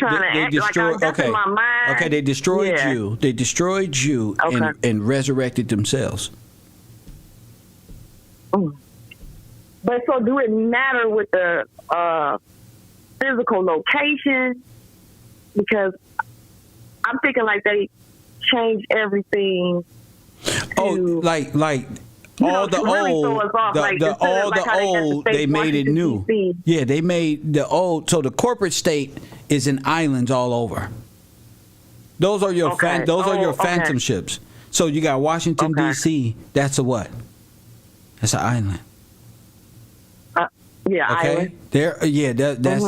That's an island. Most of these places where these incorporations is usually ports and islands. Which they try to say the Caribbean. That was a drop-off port. That's a drop-off zone to traffic people. But yeah, I'm still working and now it's coming even more clear every day because I'm staying steadfast to learning and staying in my word, and knowing that I was talking to a friend yesterday about God, the Father, and the Son, and and she was suggesting, to go to church. And I was just trying to explain to her that, I'm not knocking anybody to go to church or anything like that. But right now that my journey is different because they're not upholding the Bible to me with things that they do with like Christmas. And I understand people are going to follow it. But if you take that so-called like bishopship, you're supposed to be making sure that you in the word and your flock is that's right. Receiving sanctified, the message correctly. And holy. Yeah. That's right. Yeah. So it's okay. Thank you. And I'm going to go back and rewatch it, the other one too and get on it. But but now it's just like, I'm like, these people have really came over here in a military operation and took over in the way of humanitarianism. Oh, one more thing. Yes, ma'am. Well, I'm doing the Girl Scouts, the lady who supposedly started it, Juliet, Gordon Lowe, I believe is her name. Okay. If this is not a man, I don't know. Wait, what you mean? You saying a lot of these people look like they were acting as women? Yes, I can see. I've seen that throughout my life a lot. Where's the picture? What's her name? I want to see. Her name is Juliet Gordon Lowe. Somebody drop it on the Discord. I want to see. Okay. Yeah, because I've texted to you a couple of times. Well, not a couple of times, but I believe all these days running together to I me, feel so you. I don't know what I day feel it you. was. It's all concurrent, like I'm telling you, I'm the same way. Everything is concurrent. I don't even know what day it is. Actually, I'm up studying. I'm going to the fucking store at 2:30 in the morning, like it's fucking midday. Like, give me some Swishers. They're like, what are you doing up? It's raining out here. I don't know. Right, because they have put a time restraint on us when we That's look. right. Because people all go to work at the same time. We all go to church, do this. Like we all really controlled. And so when you start coming out of that, then it's like that's why I'm honestly I don't even be really knowing what day it is and stuff like that because I'm just going and moving and seeking him. But that lady, Lord have mercy. And I started looking at all these lady men. I'm like, okay, so now this whole other type of movement is what they're doing again is usurping. Disguising. Didn't you hear And that's that a why lot they of these want that- black men are being killed by transsexuals portraying to be women? Yeah, that's very rapid. And Oh my gosh, that's the Willy Wonka guy. Is that somebody else? See? Out here, yeah. That's Somebody sent it to me in my him. Discord. Yeah, this is the same guy. Oh, the Willy Wonka. See? Yeah, this is what I called Willy Wonka the other day. I said, okay. They all masters of disguise. Yes. Oh, Lord, it's crazy. You I'm see, like, okay, so they my get audience over is here. crazy. Yeah. My team is something else. They on another level. We be going through like we got database or something. But I know. But actually, you do when you get to the spirit and you start looking. God will actually let you get the power to see stuff that you haven't even been thinking about because we are in the hustle or bustle of day to day, and it's planned and orchestrated that way so that you can't never sit down. And that's why I was telling my coworkers. So yes, that's him. That's him. If you believe this woman that these two are the same individuals, press 1. That's him. That's him. Right. Man, ain't no telling. Look at the chin. Look at him. He ain't fooling me. Look at the jawline, the little lump after the chin. Look at that nose. Okay, that little perm ain't fooling me. And them the nose did what? What you say about the nose? Oh, that nose. He got a beak on him. He got a beak. He got a big bird, don't he? Distinctive type of nose. He better not ever pull up on me looking straight. I'ma crack the fuck up, babe. Look at this nigga nose over here. This one right there. And when the people tell the stories, because we all been regurgitating and believing these stories, whoever, and when I'm listening and doing my research, I'm like, they're like, oh yeah, they were debutante, they were this, oh they were so, they give you a whole like a little story about it's really a story that they made up. Like, how do you know? Oh, well, she used to curl. This is something I'm making up. She used to curl her hair every night at 3 o'clock in the morning. Like. That ain't even relevant to nothing. To nothing. What you said? They got all these type of. Yeah, man. They used to come over all the time and bring us burritos and sometimes donuts with glaze on them and cereal. It's like, wait a minute. We was talking about a Holocaust. And go ahead. You know what's funny? This is a man. I brought out that and what's her name? Margaret Sanger is Eisenhower. And I just wanted, and we've been, if Margaret Sanger. Dibble dabbling in it, but now it's like, no, this is truth. I'm like, boom. And you start looking at all these pictures because when you used to be in elementary school. Listen, I got it right here. That's him. Oh my goodness. That's him. Oh, that's Margaret Sanger and Eisenhower. The federal government is in trouble. I caught them. Me and you. Look on top of this lady's hat. Is that the C S on there? On which one? Which one? That Lady Juliet. What's that symbol that's on that hat? Look like a clover or something. A clover? Oh, look at them. Yeah. Oh, I don't know, but it got the right. It got that Liberty Shield on it. Yeah, oh my goodness. Oh my goodness. All right, Will. Thank you so much. Yeah, thank you. Thank everybody, and we all are. This is just That's beautiful. right. So now we can be looking at offset videos or history videos. Thank you for the call, Queen. Right, thank you. Yes, ma'am. It don't get no better than that. See? These are men, genocide. They're playing feminine roles. Now you got to look at Margaret Sanger and say, wait a minute. Her, Eisenhower, this guy, Hoover, Turner and Disney, Woodrow Wilson and Pope Pius. What in God's name have you done? King George's name have you done? Press what? This is what I seen in my head. Remember I said my favorite movie is The Never Ending Story? Well, guess what? You in the book with me now. And guess what? We flying the white dog all over the land. Press one, figuring this shit out. The nothingness is back there. Press one. It's the little wolf in the wall talking about, hey y'all, the nothingness is going to get you. No, you're not, Buster. Coffee and Kush TV, you on the air.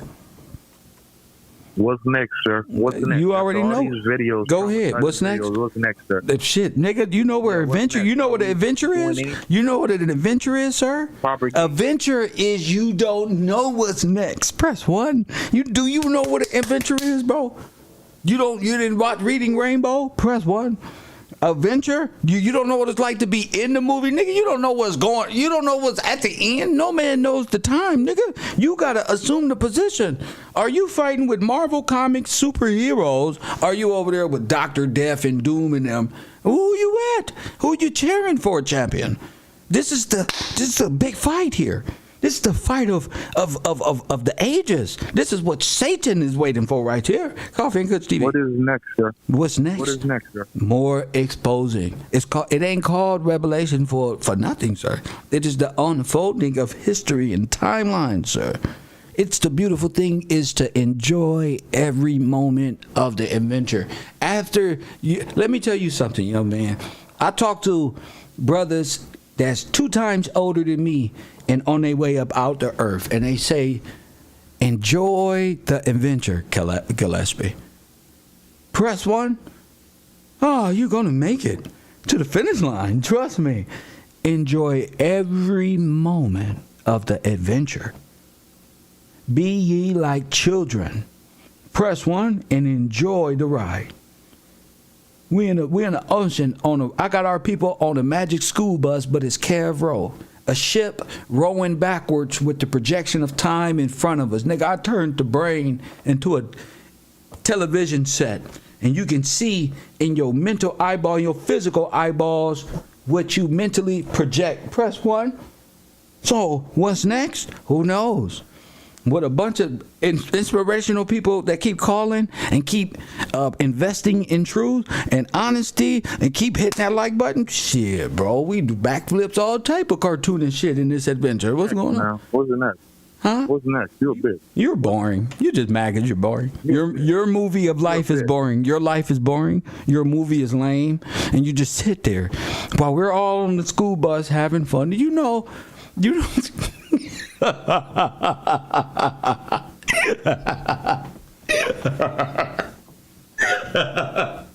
I'm sorry, man. Just the thought of how pathetic you gotta be to be sitting up here mad at this information, bruh. It just seems like you just you just like, damn. You're like the infinite moment in Day and Craig when Craig went to go get the girl. Press one. He ain't gonna get it. He ain't gonna get it. I bet he ain't gonna get it. I hope he don't get it. And then that turned into, man, you's a bitch. Press one. He's still on the side of the curb. He ain't gonna figure this shit out. He ain't gonna do it. So I understand, champion. I love you. Get your life together and come on to the road, champ. You be all right. You ain't gotta sit on the curb while we playing flag football, bro, on the curb, man, because I'll pick you up on my team. How's that? You can be on my team, bro. How about that? Come on. He's a bitch. Come on, bro. He's a bitch. Come on, bro. I know, but you still welcome to be on my team, bro. We love you. No, you're a bitch. But what that mean, though? What's the next? You don't got no fight in you, bro. You're a bitch.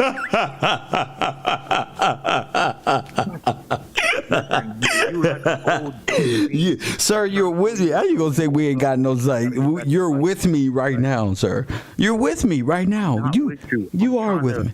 Have everybody else escape. Nah, bro, you with us trapped on this ship right here. That's why you in the middle of the ocean. Yes. Jim Jones. Yes, sir. You're on the ship, sir. You're on it. No, we're rowing. You're rowing. You don't want to. You don't want to be here. But guess what?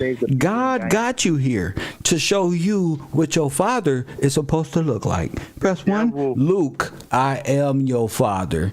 Press 1, you disrespectful child. See, I got all of the attributes to be your father, bro. That's why you misled. You probably my skin color. You probably look, bro. Come give me a hug, bro. Come here, bro. The white man got you hating your own brother.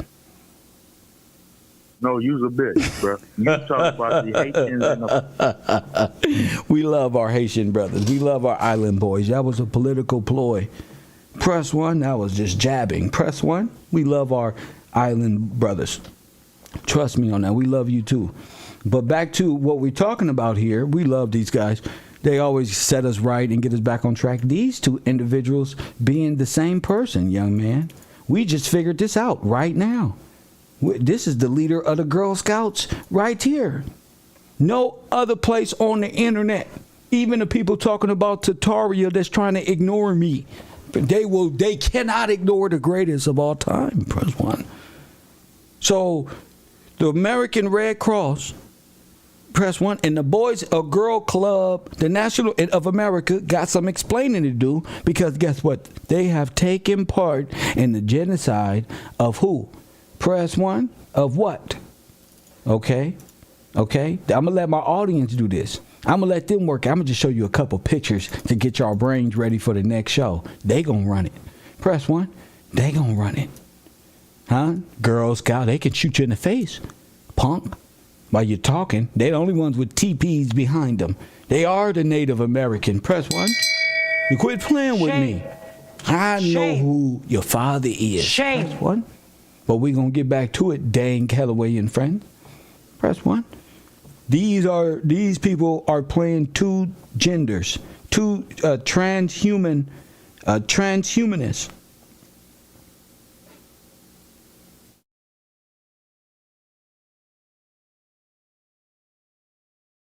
This is easy work. Hit that like button and subscribe. This is easy work. Coffee and Kush TV. I thank y'all. Back with some more national. We going from the Red Cross to the Boys and Girls Club Association and further down the list. Appreciate y'all for waking up with me and enjoying this day. Coffee and Kush TV, family. Ideological subversion of Afro-America, or the colonial Americans. All that, family. We're going to be breaking down. Hold up. We're going to be breaking down a whole lot more of our black communist leaders who's been paid and bought off with new contracts and all this other stuff. When all you got to do is honor the contract. I told you free. They want to re-enslave you. You just have to honor the contract. Come to God. Coffee and Kush TV. And as always, family.